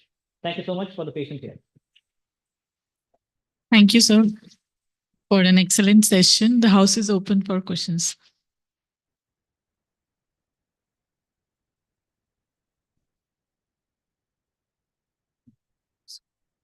So no questions means everything is No. understood or nothing was understood. I mean, the fellows seem to have gone into some somber, or I don't know whether they've gotten up too early, didn't sleep well, I think, in the night. I went through CMC Velo's data published in IJEM, I think, recently or last year, and a couple of other studies. And I had this question in my mind whether the cutoffs for filter paper versus cord blood. I mean, if people are using cord blood as a screening sample, whether a cutoff of 20 leads to higher recall rates and whether it should be slightly higher. So in fact, there was a debate that it should be 20 or 25. Even in Dr. Sara's paper, it was never less than 20. No, I mean, I'm saying higher cutoff for recall in the sense that whether it should be higher than 20. I mean, a cutoff of 20, at least like in the max data we saw, I discussed with Vijay also, that the recall rate would be very high if we use a cutoff of 20. And I could find similar finding in all the papers that are published cord blood, not all, but at least 2-3 papers that are published cord blood data. So definitely your recall rate is going to go high if you're taking a cutoff of 20. But in the CMC data also, there were 2 kids which were missed when they excluded 20 to 25. They had actually missed some CH. So probably if you want to keep up the sensitivity, 20 would still be ideal. Yes, sir.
So, but probably still, if I could buy the message from you, if the patients are still in, we can always reach out to them without much of a hassle, no? Or still that would be a burden.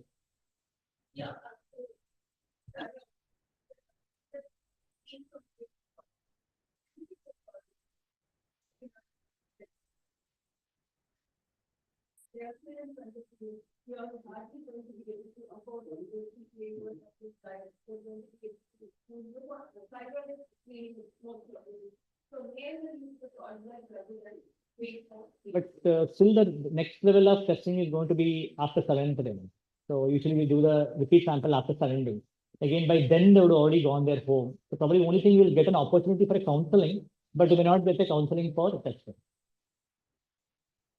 Which brings to my second question, that supposing the cord screening is high and the baby is going home at 24 hours or 48 hours. I mean, when would you do supposing the cord screening shows the TSH value of 100? We say that I am talking this because I had a lot of argument with Anju Virmani recently about what is the timing of the confirmatory sample. So supposing if the cord blood value is 100, when would you take the confirmatory sample? In an ideal way, and then in a compromised way when the baby is going home relatively early. If my opinion is not, though I'm not the most experienced person there, but I would do after 48 hours. By 48 hours, I will ask for a TSH again because cord blood is more than 100. His odds of having a permanent hypothyroidism is much higher. So I would take the chance to check at 48 hours.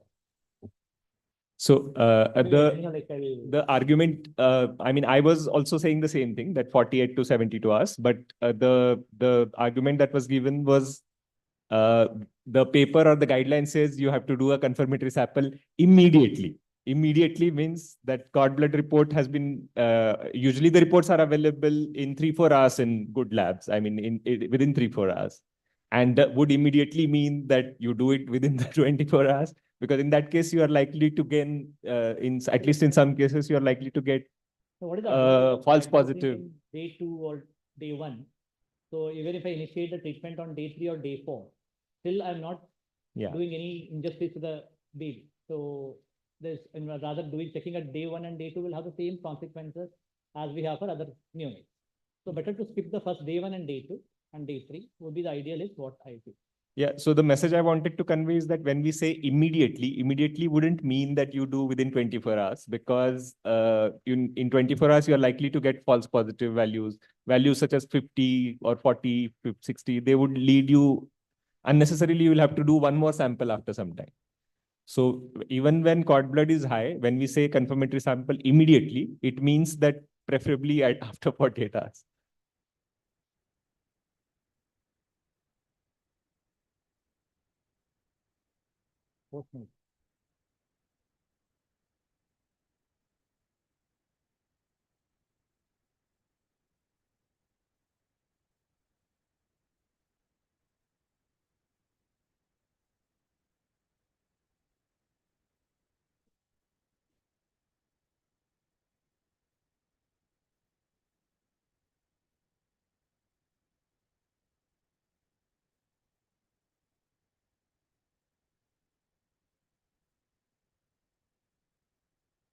I don't agree with that. I think the consensus guidelines are a general sort of guideline.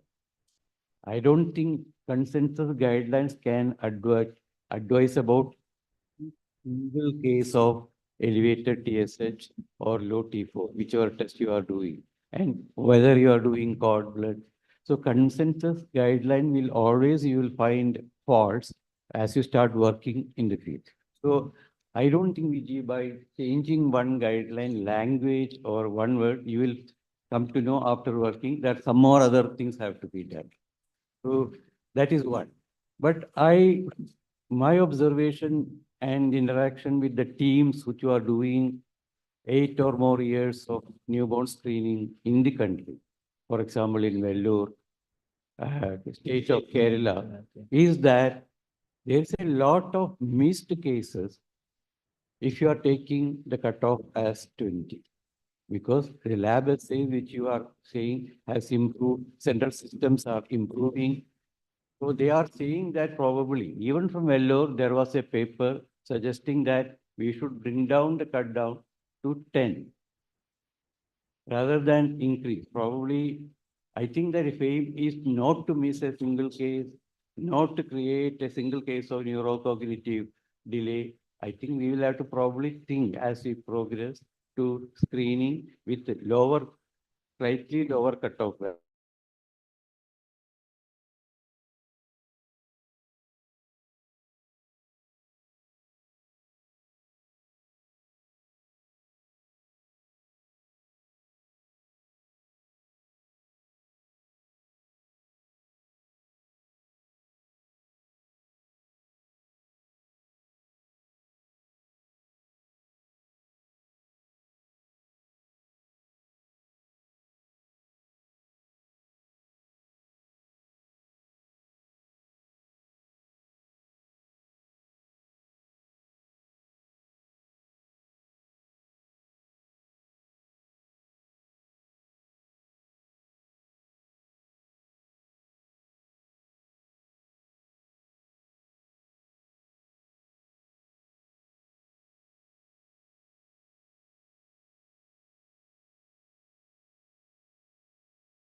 WhatsApp किया है मुझे, मैं आपको mail कर, आपकी Yahoo वाली को।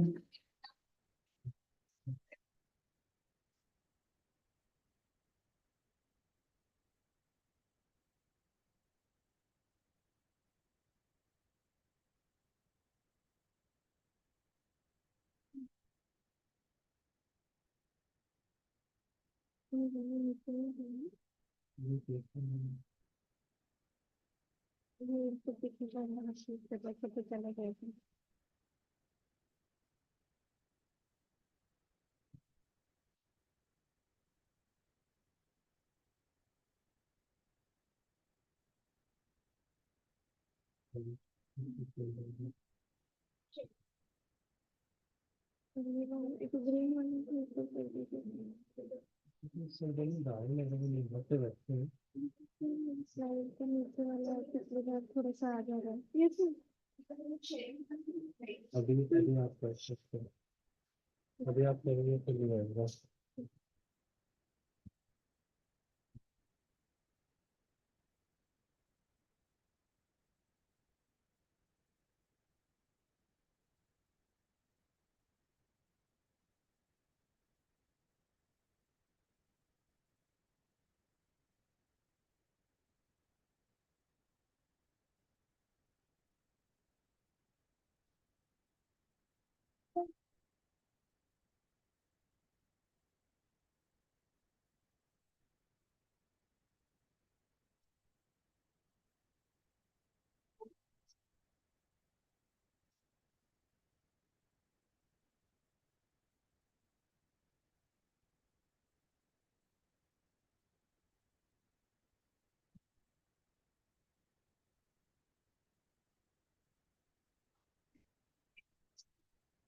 ठीक ठाक आ रहा है।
सुबह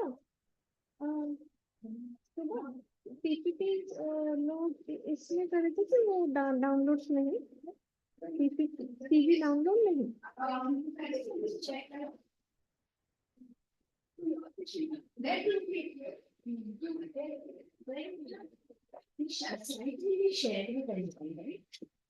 हाँ, because what happens is sometimes we have people who go and use our slides and so that's the whole issue. That's fine. What do you think?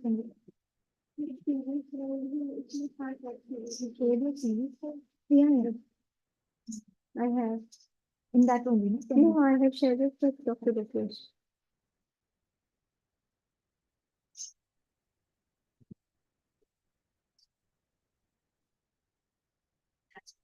I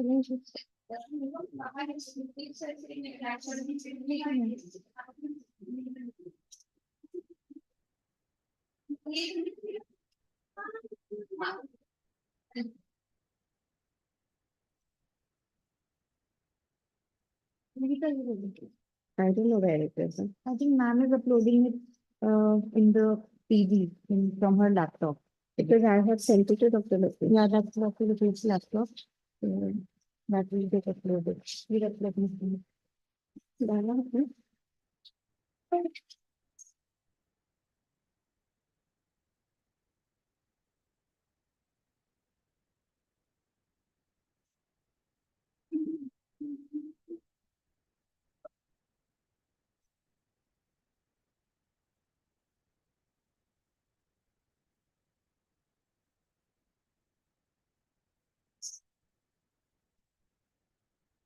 What?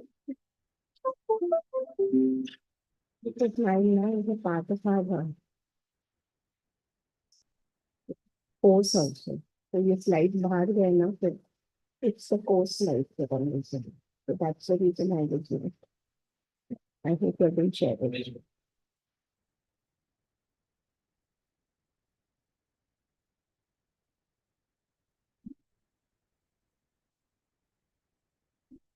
Okay.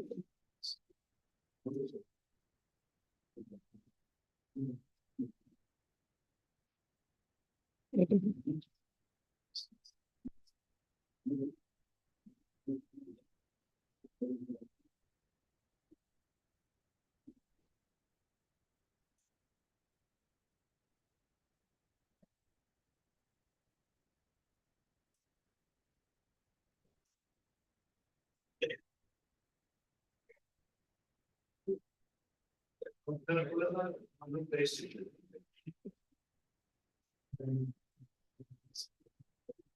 Can you remove it? Can you remove it?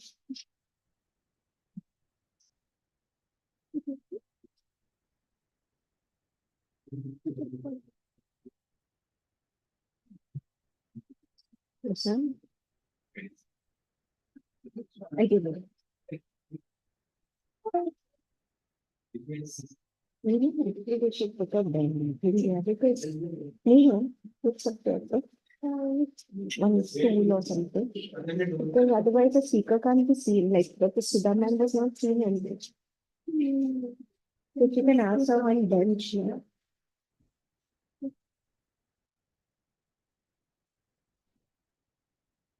they can small civil.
You're the master of ceremonies now?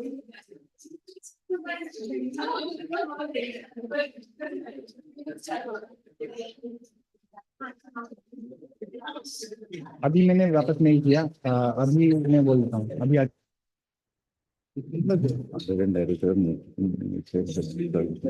वो आ जाएगा I've already come up. तो यहाँ पे कुछ मिला नहीं ना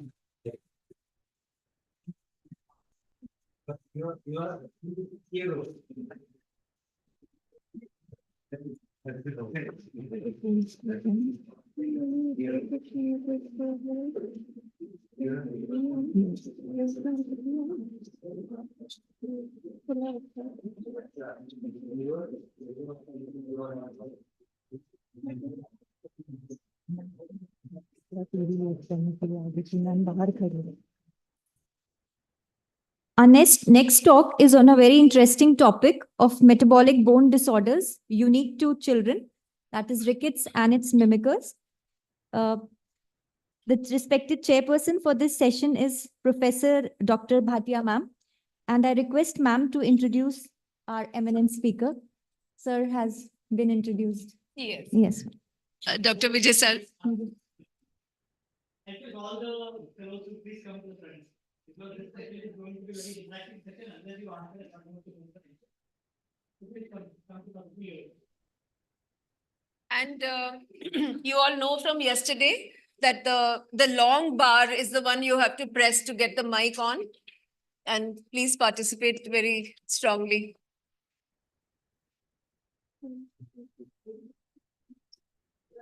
So it's a pleasure to welcome Dr. Vijay Sarthi again. You were introduced just in the previous session. And you saw with what clarity he speaks and his slides and his delivery. That is the best introduction I can give rather than the number of publications. But on any topic of pediatric endocrinology, if you do a literature review, you will be quoting many articles by Vijay Sarthi. So it's a pleasure to have you. And the topic is on rickets and its mimickers. Thank you so much. So all of you are settled? So because there are at least around 20 cases, so we have only 35 minutes to go. So you need to be quick. Right. So, I think slides are a little obscure. Can you reduce the width of the slides? Because any of the slides are going. Any help? It's doable? It's not doable. Because the edges are going on. Both. You want edges? I want it. Because it's content in the edges. Okay. But down also is wrong. Not doable. Oops, sorry.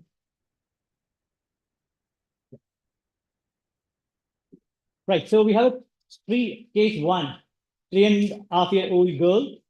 So what is the diagnosis? Radiologically, clinically. Okay, she has bilateral genu valgum, right more than the left. She has pigeon chest, Harrison sulcus, rachitic rosary, and she also has radiological features of rickets. There is a cupping, there is a splaying, there is a fraying. So all typical features of rickets, and there is also delayed bone age, as you can see. So what is that probably you're dealing with? So Other X-rays also show some features. What are they? Loser zones, right? So it's not that the loser zones are not seen in rickets. Loser zones can also be seen in rickets. In fact, rickets is also coexist with osteomalacia. Okay, in adults, it's only osteomalacia, whereas in children, it's a rickets plus osteomalacia. What is this? Anybody know? Very good. It's a Thatcher's rickets severity score. I'm sure all of you are aware of it. If not, please go back and refer to the score. It's available easily online. So coming to the evaluation, the patient has a calcium of 9.1, phosphorus of 2.62, alphas of 769. What do you think is this? It is a phosphopenic rickets or it's a calcipenic rickets? So how many of you say it's phosphopenic and it's not calcipenic? How many of you say it could still be calcipenic? Okay, why do you say it could still be calcipenic? Because in majority of the patients, especially the nutritional, calcium levels will be maintained normal under the effect of elevated PTH. So hypocalcemia is not a sine qua non to diagnose calcipenic rickets, and phosphopenia or hypophosphatemia is a feature of almost all forms of rickets, whether it's a calcipenic or a phosphopenic. Then what does it differentiates whether it's a calcipenic or a phosphopenic? What are the next text you would like to have? PTH, very good. So of course, you also before evaluating any case of rickets, always get an creatinine, because though it's less likely, but it's a simple test and we should not miss renal rickets. Of course, you're right. The next test is PTH. It's 380 elevated. So then what do you say it is? Calcipenic rickets. 25-hydroxy vitamin D is 2. What do you think is the cause? Vitamin D deficiency. So is it vitamin D deficiency alone or also calcium deficiency? Does vitamin D deficiency alone can cause rickets? Right? So usually it is a combination of both. But if both of them are insufficient, that's the time the rickets will result. If one of them is only insufficient or deficient, other usually compensates. In fact, there's an interesting study by Anju Seth Madam and her group that in India, especially, the vitamin D levels does not differ much between the ricketic children and the normal children. In fact, what really differs and probably contributed to rickets in those children is actually reduced dietary intake of calcium. So always pay attention to calcium intake, and also while treating rickets, supplement adequate amount of calcium. So here, very interesting thing is that even the twin sister had a similar profile. So what is it? Is it environmental or genetic? Right? Could be either, right? So if it's a genetic, then what are the causes? So because the vitamin D was low, so it's not going to fit into any of your VDR type 1 or type 2. Is it going to fit typical 1A or 2A? Then what are those genetic causes which can mimic this? Genetic causes of rickets which can present to you with a low vitamin D.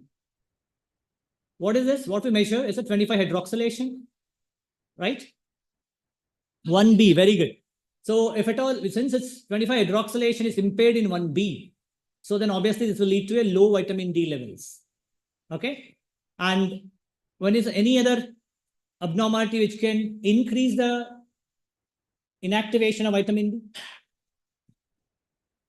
The CYP3A4, right? In fact, the particular variant of CYP3A4 is known to do that. So if at all, if occurring in families, or you have every time the patient is requiring a higher dose of vitamin D to maintain vitamin D levels or correct the rickets, definitely think beyond a simple vitamin D and think of a genetic cause. But however, that was not the case in this twins. In fact, it was actually environmental. With vitamin D, they did well. But before that, look at this investigation. pH is 7.24 and bicarb is 18.1 and urine pH is 8.5. Almost similar in twin sister, though it was not so remarkable. So what do you think could be the possible cause here? Is it distal RTA or still a calcipenic rickets because of vitamin D deficiency? Why? Hey, Lokesh. Any fellows? Yes, so hyperpara, whether it may be primary hyperpara or a secondary hyperpara, it can still lead to a mild distal RTA. It's not uncommon. Just because you find some mild acid-base abnormality, don't jump to make a diagnosis of distal RTA. It could still be one of the forms of calcipenic rickets or a primary hyperpara also.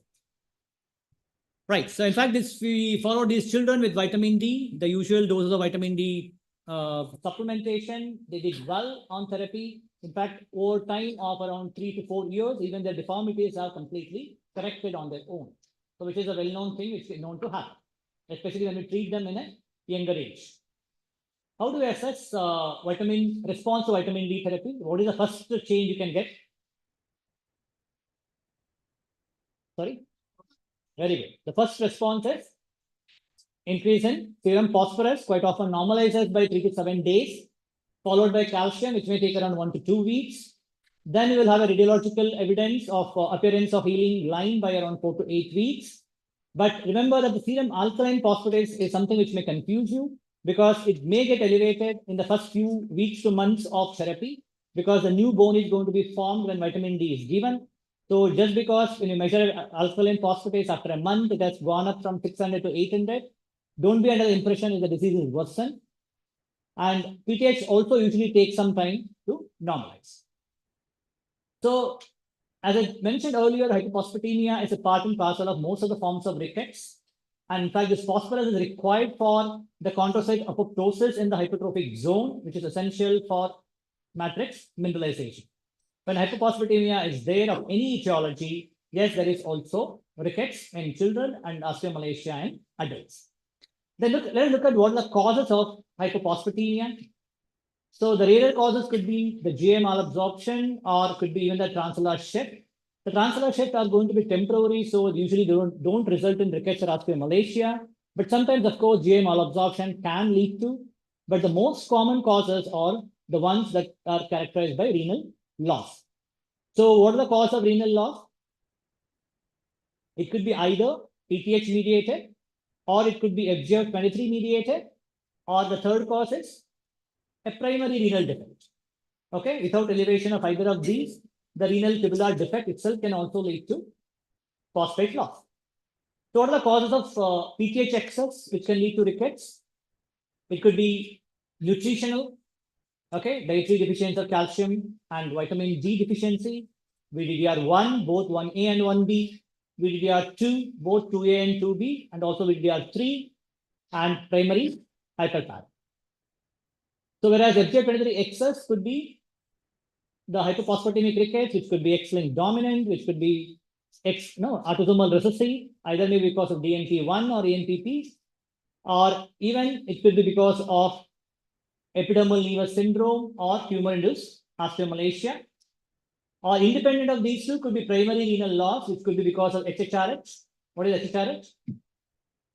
Hypercalciuric, hypophosphatemic rickets, right?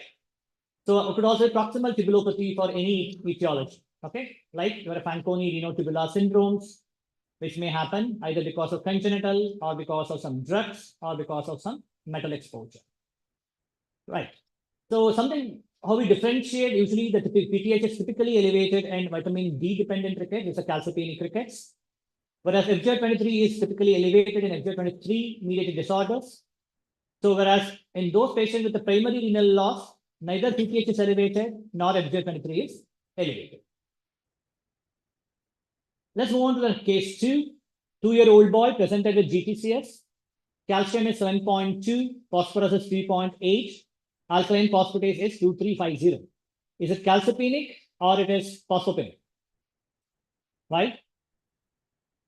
Calcium is low. Though hypocalcemia is not sine qua non for calcipenic ricket, but if it's low, it says it is a calcipenic ricket. So as usual, we suspect any patient who come like this to be a vitamin D deficiency and we treat them with vitamin D. In fact, we did not even measure PTH for this patient. We just started on vitamin D. But the patient comes back with no response with vitamin D, phosphorus still 2.7, even calcium is still low. PTH we measured this time, it's elevated, and vitamin D is normal. Then obviously it's not vitamin D deficiency. What is that? Then what is the next test you would like to have? 125, right? That's what we did. So the value is 10.3. What do you think is this? PDDR type 1, right? It's a very clear-cut diagnosis. So because 25 hydroxylation is 1 alpha hydroxylase is required to form 125. In fact, it's an active form. 25 hydroxy vitamin D per se has very minimal or negligible actions, whereas active form is very essential for to mediate the actions of vitamin D. And when this 1 alpha hydroxylase is not functioning, that leads to low calcitriol levels, and that's called VDR type 1A. Okay, so then the patient was treated with the calcitriol around the 0.5 microgram per day, which resulted in a significant improvement in the calcium, phosphorus, and also reduced the alkaline phosphatase after 4 months of therapy. You have another case. Okay, again, similar profile, 2-year GTCS, but here calcium is low, phosphorus is normal. Okay, just be sure. And vitamin D is sky high, and 125 is normal. What do you think is this? This is a clinical scenario, it's a real case.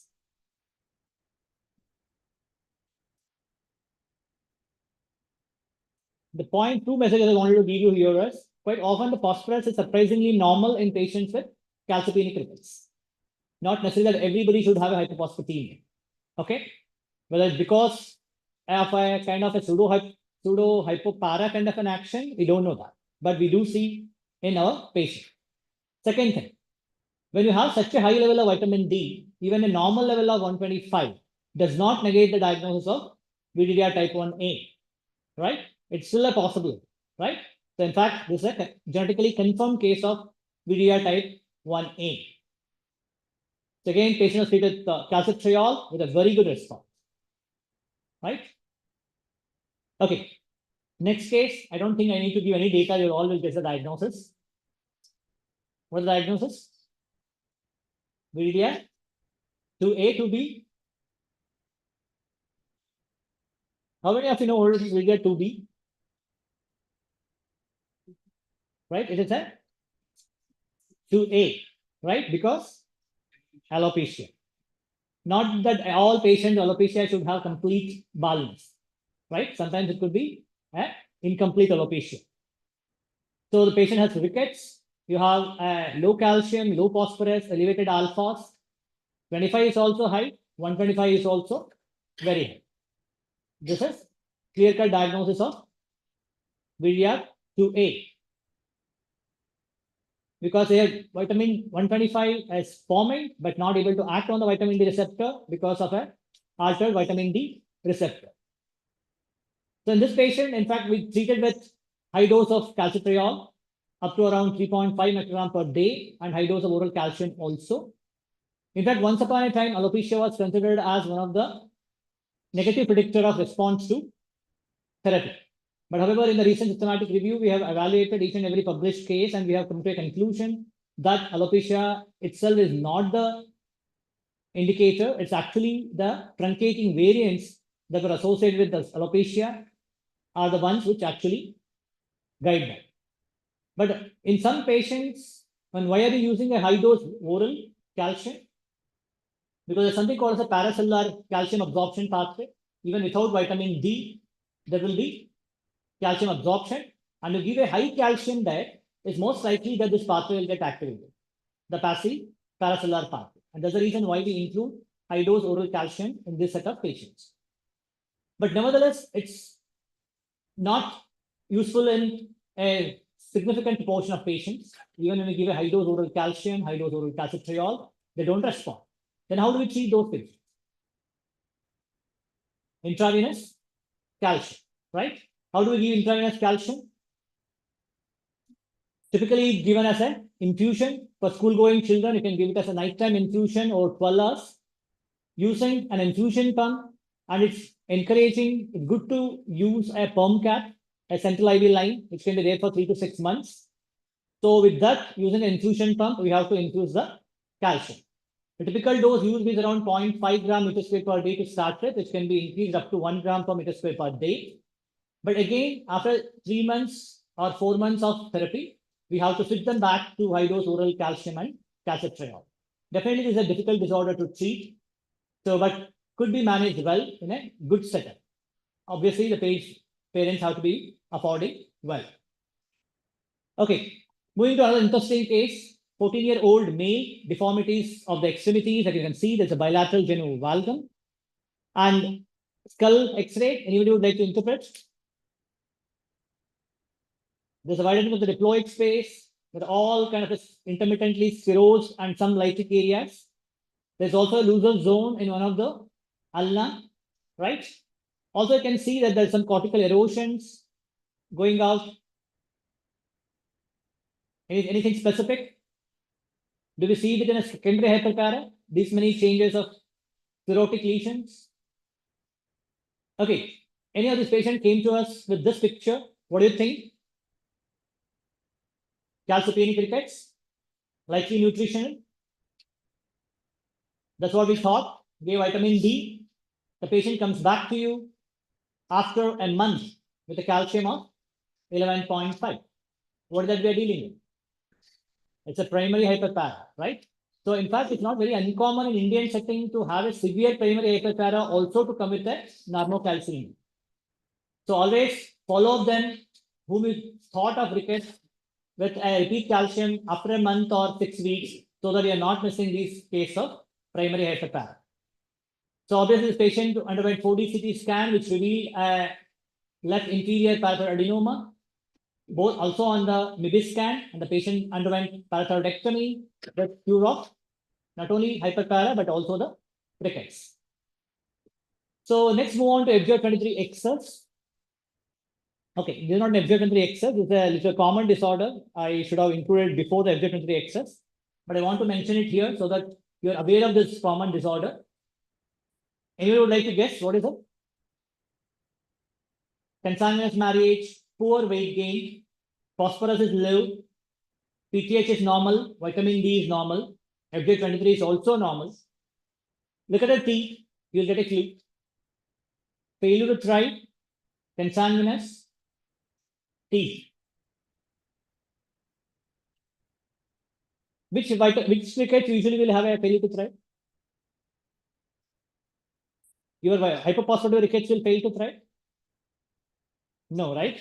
Or a severe calcopenic may fail to thrive. But the disorder which can typically present as fail to thrive is RTA, right? It's a distal RTA. Then what is the streak color? Sorry? Fluorosis, no? Hey, I thought you will all say enamel hypoplasia.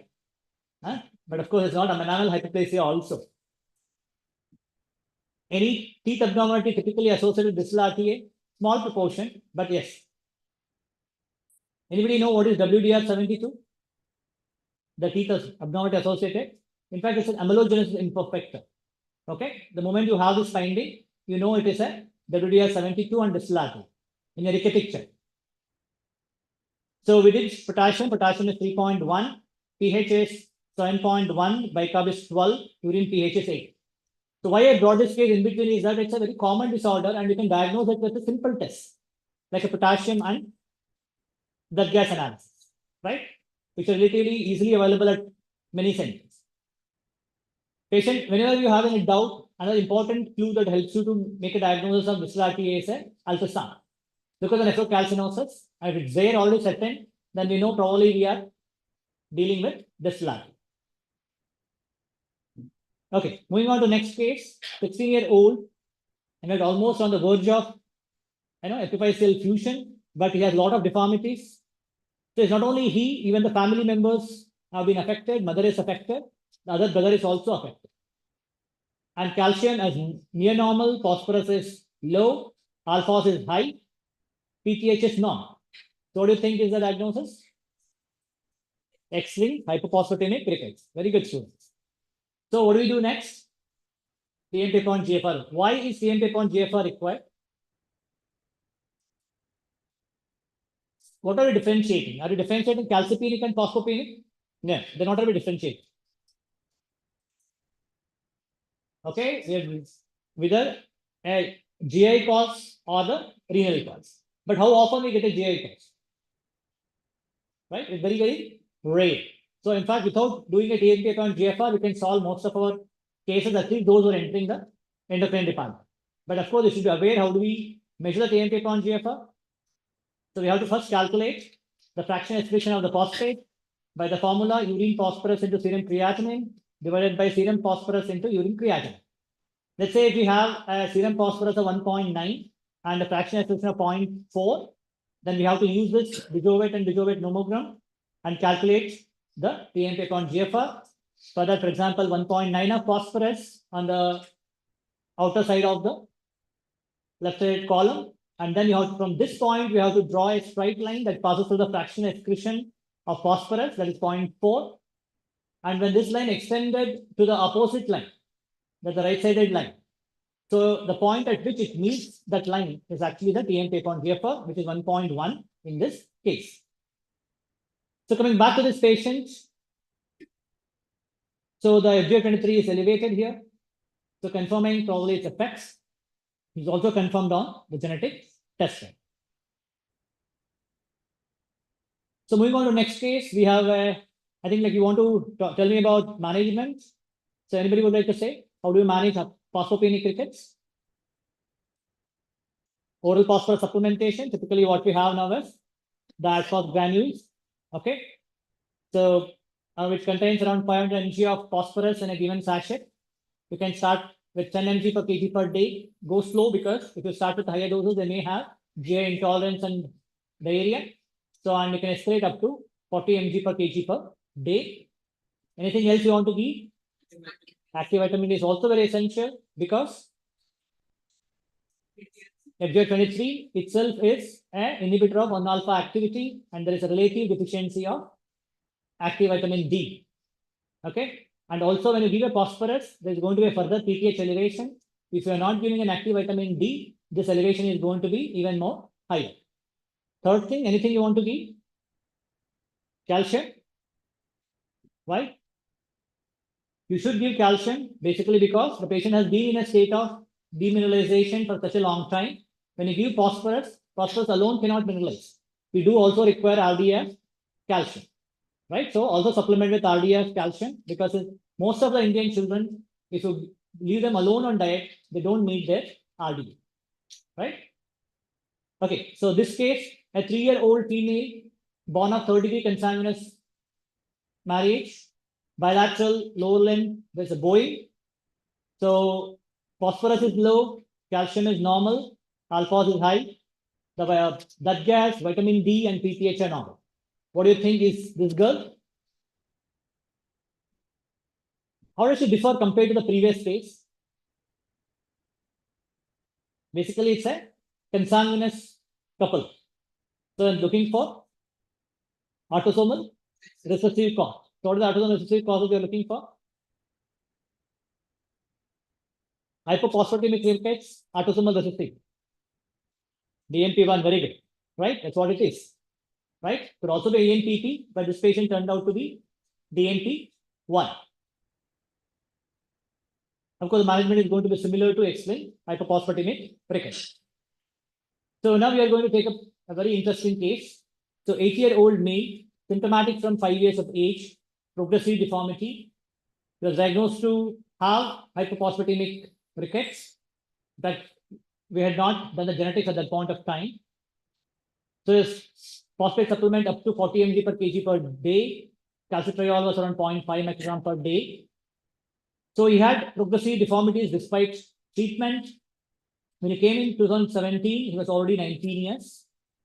So he's almost on 100 mg per kg per day of phosphate and up to 1.5 microgram per day of calcitriol without any benefit.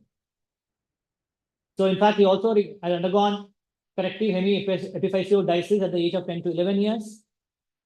When he came at 19 years, so look at his calcium, 11.8. What is this?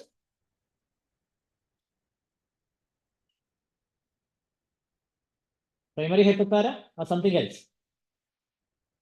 Because being get so much of vitamin D, if he has to manifest because of primary hyperpara, he would have manifested at 5 years or 5.5 years. But he's manifesting with hyperpara at 19 years after so many years of phosphate supplementation.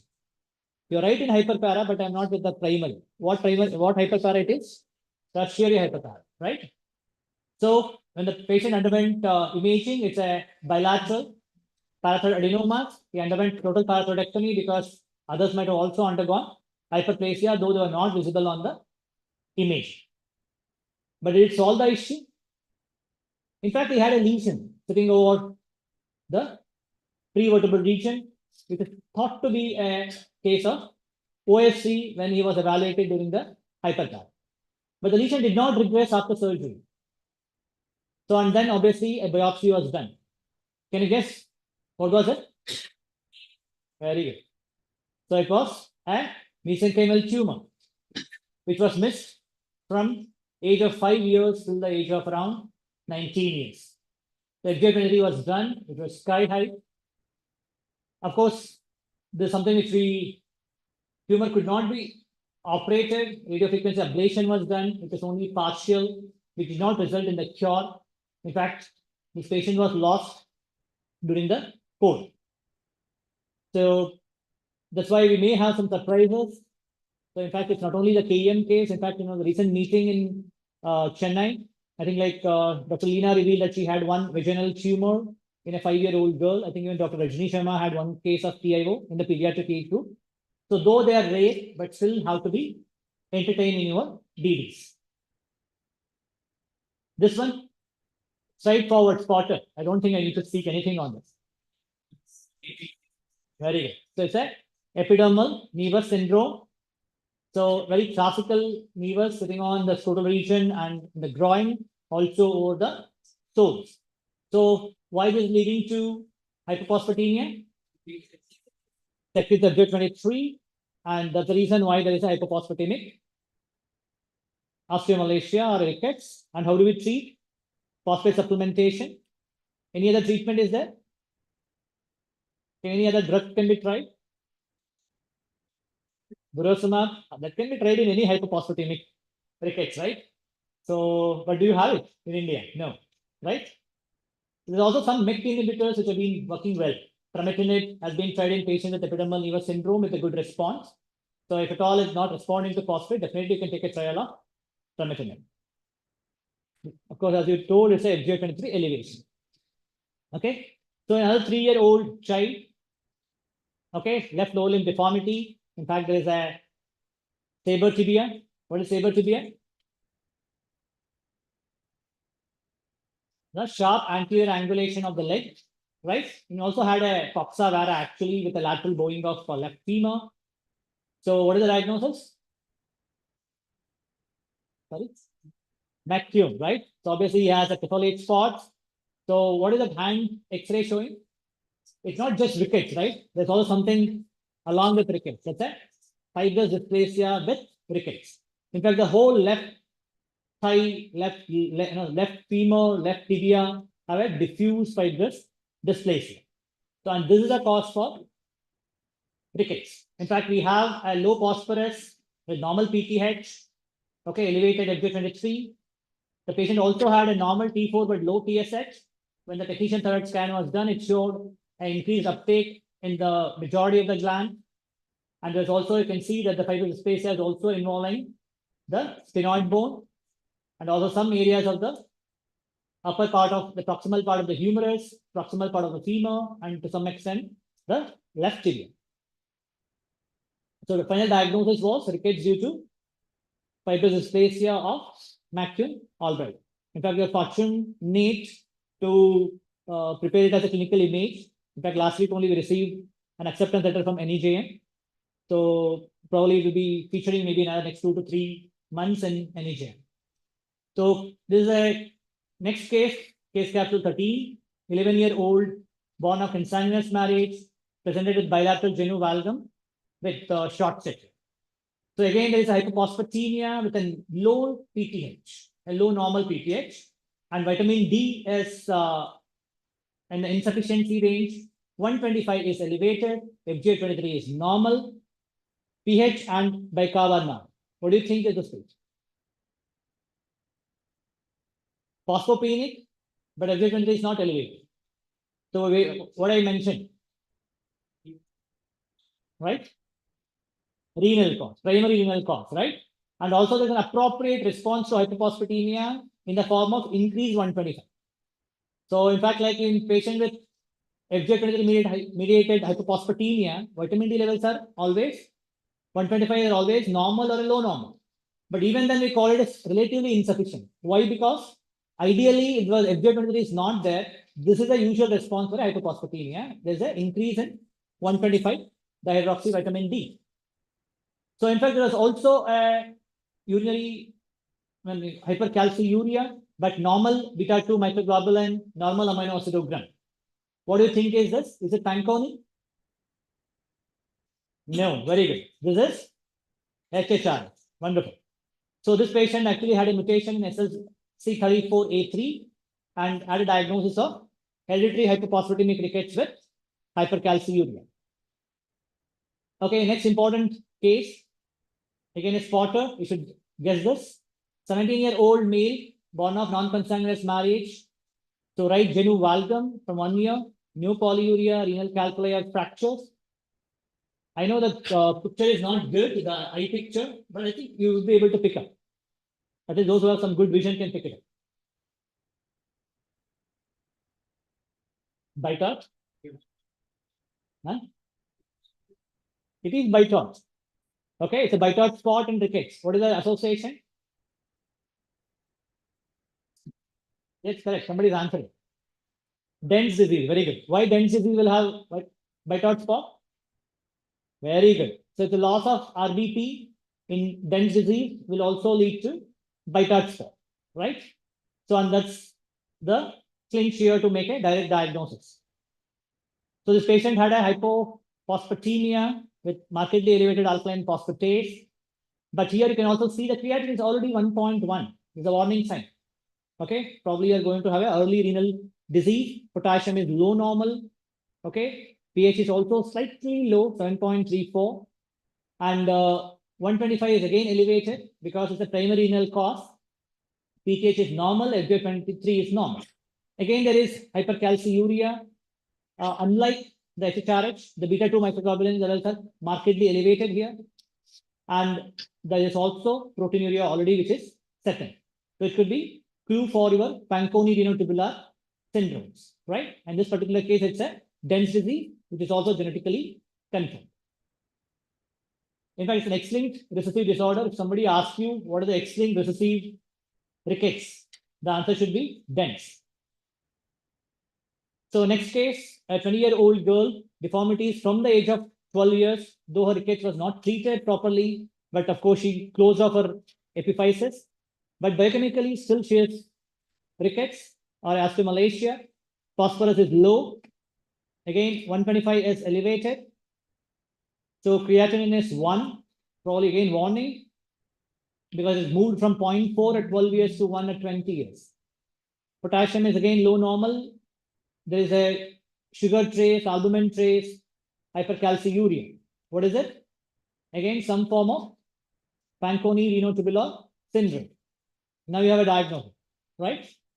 So there's a caseous flexuring. There's also T2 hyperintensity in the putamen and thalamus, but there's no nephrocalcinosis. Serum ceruloplasmin was low. Urinary copper was elevated. Diagnosis is clear, right? So again, just to highlight the points I was trying to explain with each case, there are going to be subtle differences between FGF23 dependent and FGF23 independent. In fact, there's a recent analysis done by KM in their own cases. It is still under publication. So if you see the PTH compared to renotubular syndromes of Fanconi, the PTH is elevated in FGF23. There's a reason quite often we see PTH of 100, 120. That does not rule out a phosphopenic osteomalacia, especially when it's FGF23 mediate. Okay. And 125 levels are elevated in renotubular, but not in FGF23 dependent. Hypercalciuria is not a feature of FGF23 dependent, but is, yes, it's a feature of FGF23 independent primary renal disease. Okay. Moving on to something, the mimicking conditions. 13-year-old child, bilateral genu valgum and delayed dentition. Can anybody diagnosed this? I've given the arrow. Very good. Oh, great students. We have seen only 1 or 2 cases actually. And of course, we just recently summarized around 5 cases of hyperphosphatasia. We have just submitted for publication. This is one of the case. And what was giving a clue here? Any clue here for you to say it's a hyperphosphatasia in the biochemistry? What is unusual there in the biochemistry for any rickets case? Sorry? I not given ALT. Where have you given ALT? Phosphorus, right? High phosphorus. What is the other condition where you can have high phosphorus and rickets? Very good. Renal osteodysphagia. So the PTH levels are also low. That's also another important clue. Though the calcium levels are not elevated, low PTH is actually giving a clue, right? Alkaline phosphorus low. Yes, it's a diagnosis of hypophosphatasia. Can you do any other tests to confirm hypophosphatasia? Any biochemical tests? So it's a paradoxal 5-phosphate. Okay. In fact, the Thyrocare lab is offering this as a part of vitamin B profile. If you want to measure paradoxal 5-phosphate, you can always ask for a vitamin B profile from Thyrocare. Any other test, to do clinch the diagnosis? Usually phosphoethanolamine. Okay. That's available as a part of one of your LCMS for neonatal screening by LALPAC. Okay. If at all you want to look for urinary phosphoethanolamine, that's the one way you can obtain it commercially. Of course, the patient underwent genetic testing and confirmed to have compound heterozygous variants, confirming the diagnosis of hypophosphatasia. Okay, so you have another interesting case.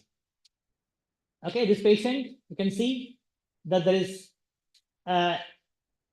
delayed bone age, the metaphyses are not well formed, and don't look at the C, D, E, F because they're after the treatment. So before the treatment, you see only E and B. Calcium is 18.1, phosphorus is 6.25, PTH is again low, alpha is 18. The question here is not to diagnose. I'm sure all of you know the diagnosis.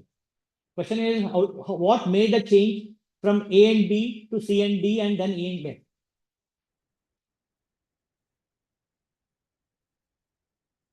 Anybody? Very good. That was aspartate alpha. It's again a case of hypophosphatasia. Alpha is so low, right? In fact, this is the first Indian child that got treated with aspartate alpha. It's Dr. Parvati's patient from Kochi. It's also part of our hypophosphatasia series, which we have included. So, in fact, this patient was a very, kind of a puzzle for her. Hypercalcemia, probably the ALP initially when it came low, it was thought it may be a lab error. So, because hypercalcemia was so severe, they treated with zoledronic acid. Okay, where in fact, zoledronic acid is contraindicated in hypophosphatasia. But fortunately, though they did it unintentionally, it was very helpful to control the hypercalcemia. That is, nobody knew how it behaved. If at all somebody gives a bisphosphonate in hypophosphatasia, but here it was very useful. And later the patient was started on aspartate alpha, 2 mg per kg in alternate days. With that, she has done a wonderful improvement. Both growth, development, radiologically, biochemically, everything has improved. Her phosphoethanolamine levels are in the normal range now.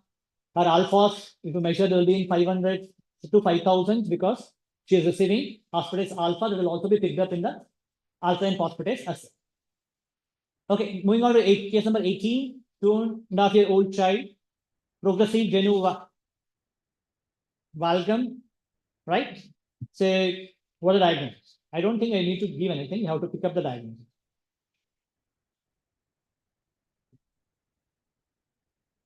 Anybody? Be loud and clear.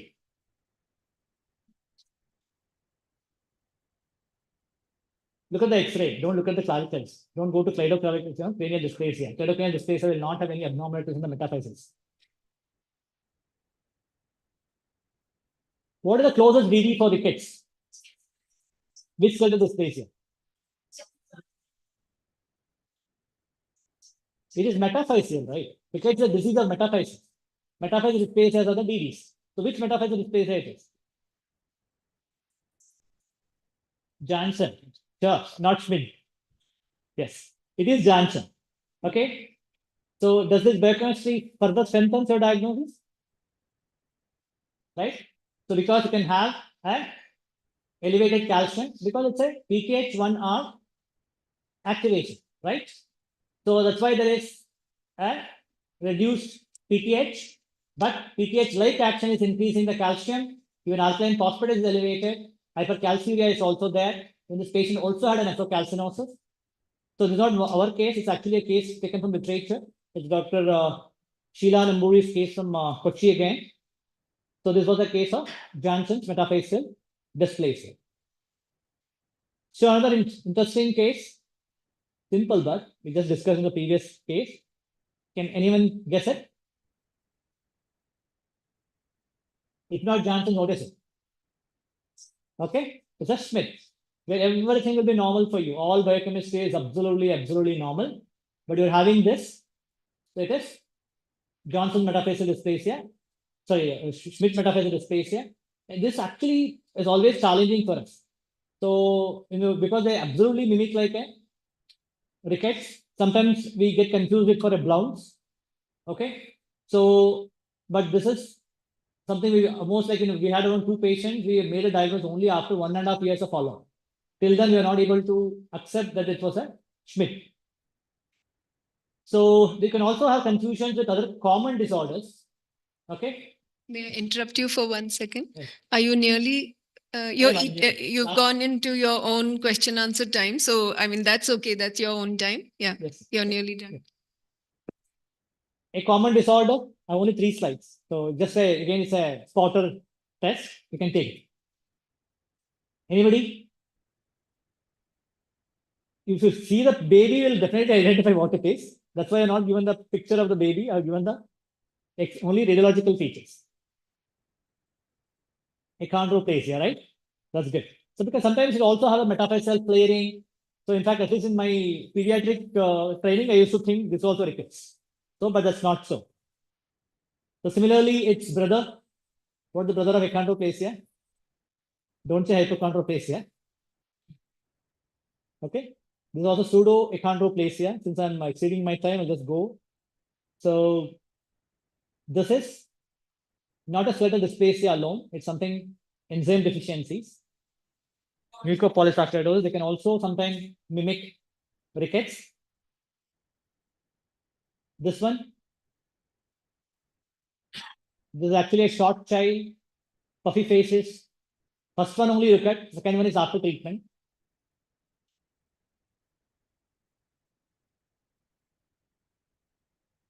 Very common pediatric condition you get, other than type 1 diabetes in your clinic. Hypothyroidism, yes. This is a metaphyseal cirrhosis in patients with juvenile hypothyroidism. Okay, even congenital hypothyroidism patients can also have this. Okay, you can see after 6 months of treatment how the cirrhosis has disappeared, though it is still stippling at that area, but most of it is actually gone. But in fact, like in this patient, though the patient came for hypothyroidism, suddenly the first thing was that it rickets with hypothyroidism. So then we thought of whether to give vitamin D with this one. Then we wanted to prove it because of hypothyroidism. So we give only thyroxine and observe the child for 6 months, and it's completely got disappeared. I think this is the last slide. Thank you so much for your patience here. So I think I would not be doing justice unless I thank the Department of Endocrinology. So because most of the cases are from the Department of Endocrinology KM Hospital, and I would like to acknowledge them at this point. Thank you. Thank you, Vijay. That was a wonderful lecture. The organizers had written question answer time, but it was your own time. And so there was so much interaction. So I think it was wonderful. Thank you so much. Thank you.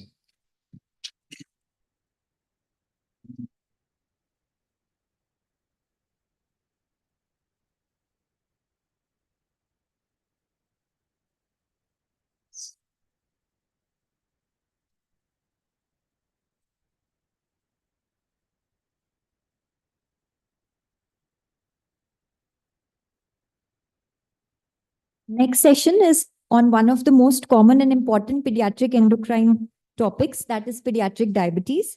And for this session, I would invite Professor Dr. Subhash Yadav, sir, Department of Endocrinology, SGPGI, to chair this session.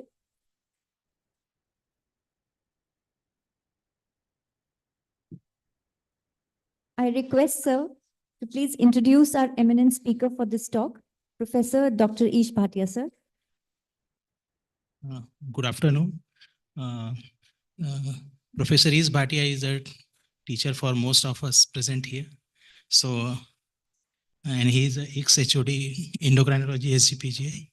So, I invite sir for his talk on classification and when to suspect and evaluate for the non-type 1 diabetes.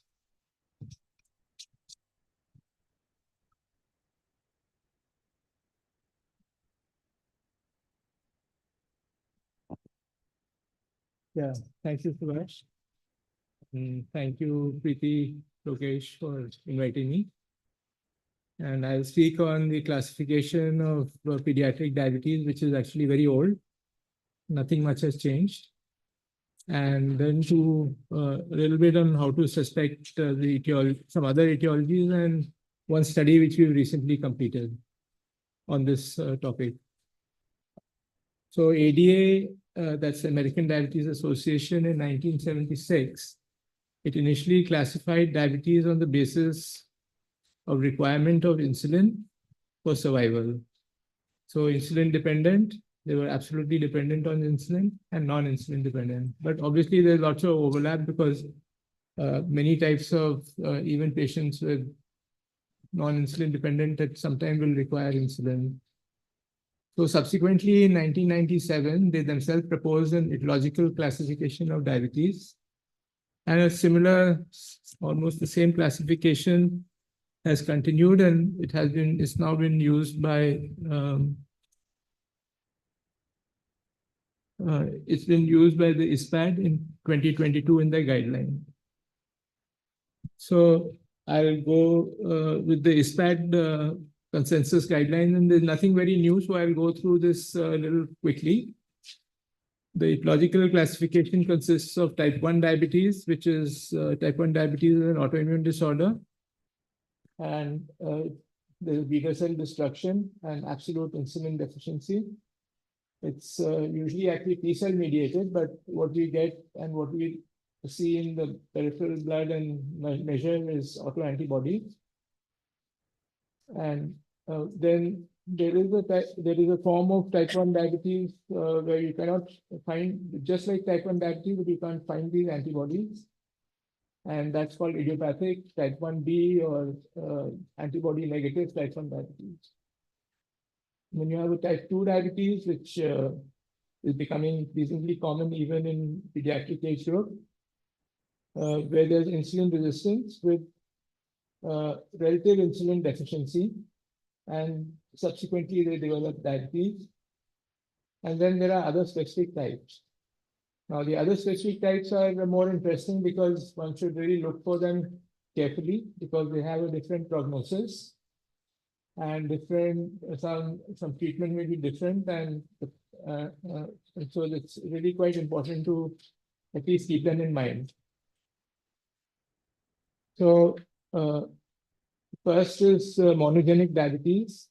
So this can include MODY, that is maturity onset diabetes in the young, and other forms of monogenic diabetes. For example, you may have mutations in WFS1, that is wolframin, and so many other similar in the mitochondrial gene, and they can also cause monogenic form of diabetes.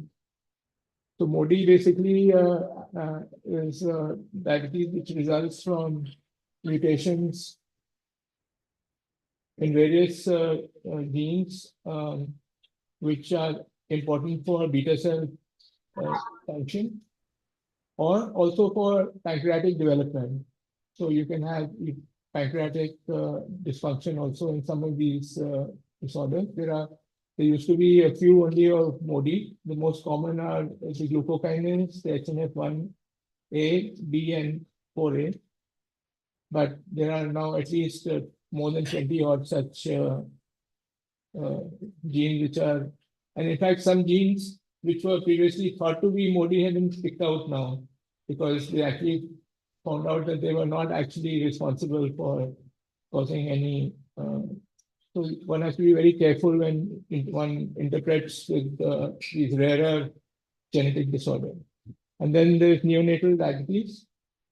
And especially if less than 6 months, what STAD is saying is that everyone should have a genetic analysis done. And even less than 1 year, if antibody is negative, then they should have a genetic analysis done. And then you can have defects in insulin action.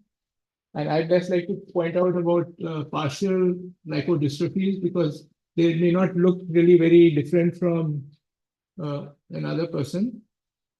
And the partial because but they have severe insulin resistance and high requirement for insulin, and especially in males, because they have less fat to start with, they may be more difficult to diagnose than in females. And then you can have diseases of the exocrine pancreas and iron overload conditions in India. Thalassemia, for example, is common.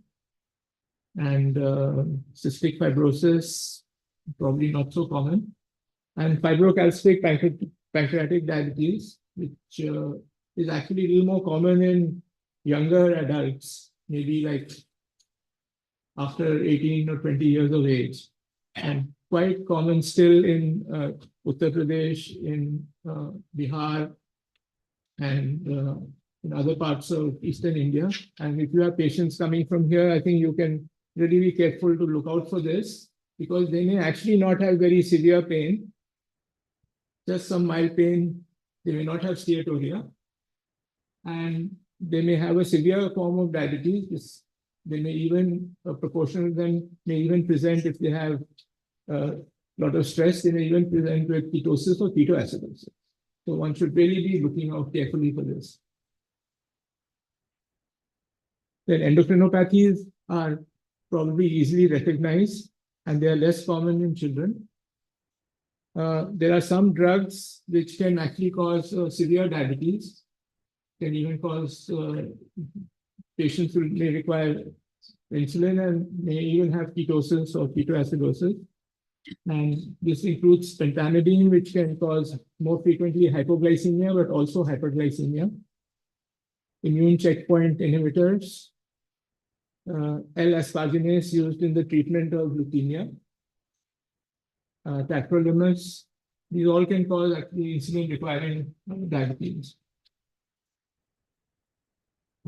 Infections, I think infections are thought to not be a trigger and not to actually cause diabetes. And then there are some uncommon forms of immune-mediated disorders. APS1, autoimmune polyendocrine syndrome type 2, and insulin receptor antibody. And then there are other genetic syndromes which are often quite obvious: Turner's, Downs, Klinefelter's, Prader-Willi, but also some which may not be so obvious, like Wolfram syndrome, which actually the first presentation is an insulin requiring diabetes, and they can even present with ketosis and ketoacidosis, as I will show you in our study, which we had some patients, and mitochondrial diabetes, which has hearing loss and other neurological symptoms also, and has a maternal inheritance. So these are and then gestational diabetes. So these are the other specific types, and one should look out for them. And just to say that you can classify diabetes in some other ways also, and this is how in the search study, they classified them, and they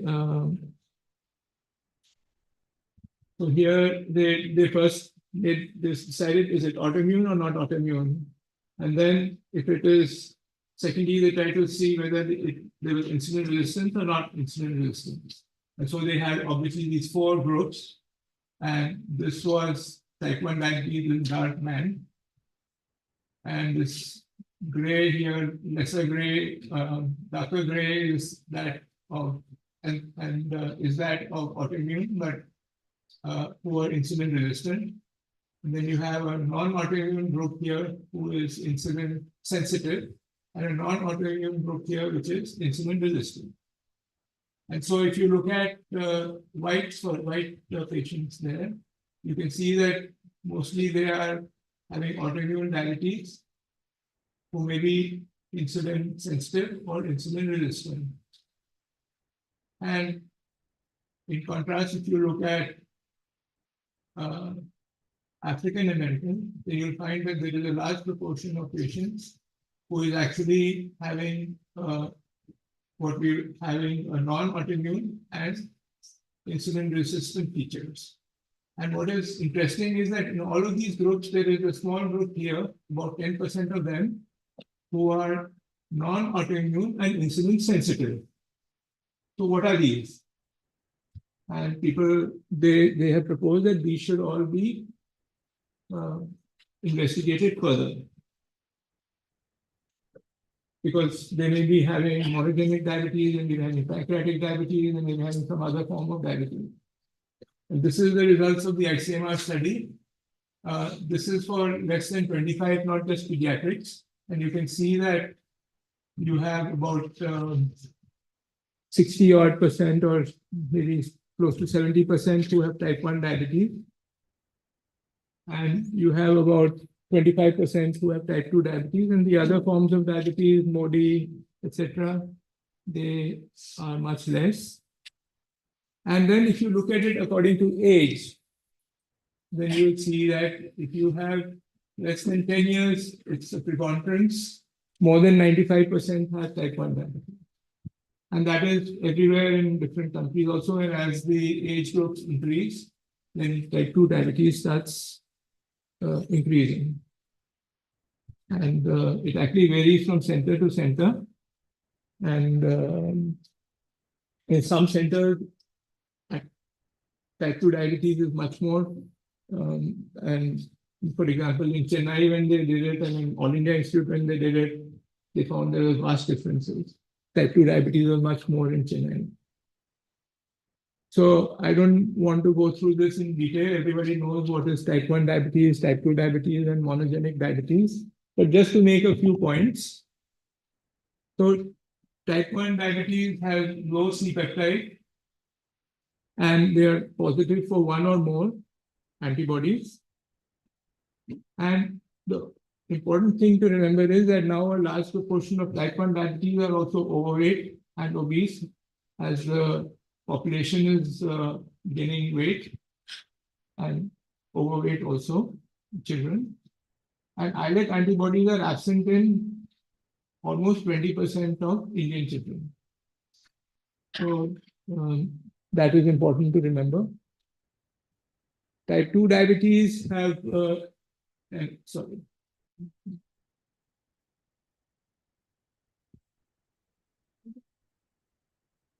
Yeah, type 2 diabetes have elevated C-peptide, and they have absent islet cell antibodies. But it's important to remember that 10 to 20% may actually have islet antibodies. There's not much good data from India, but at least the data from other countries suggests that 10 to 20% have islet antibodies. And in fact, ISPAD guidelines say that you should do islet antibodies in all patients with type 2 diabetes, because some of them may actually have type 1 diabetes and you have to treat them differently. And some of them may even present also with ketoacidosis, so that is important to know. So monogenic diabetes is having detectable C-peptide, absent islet antibodies.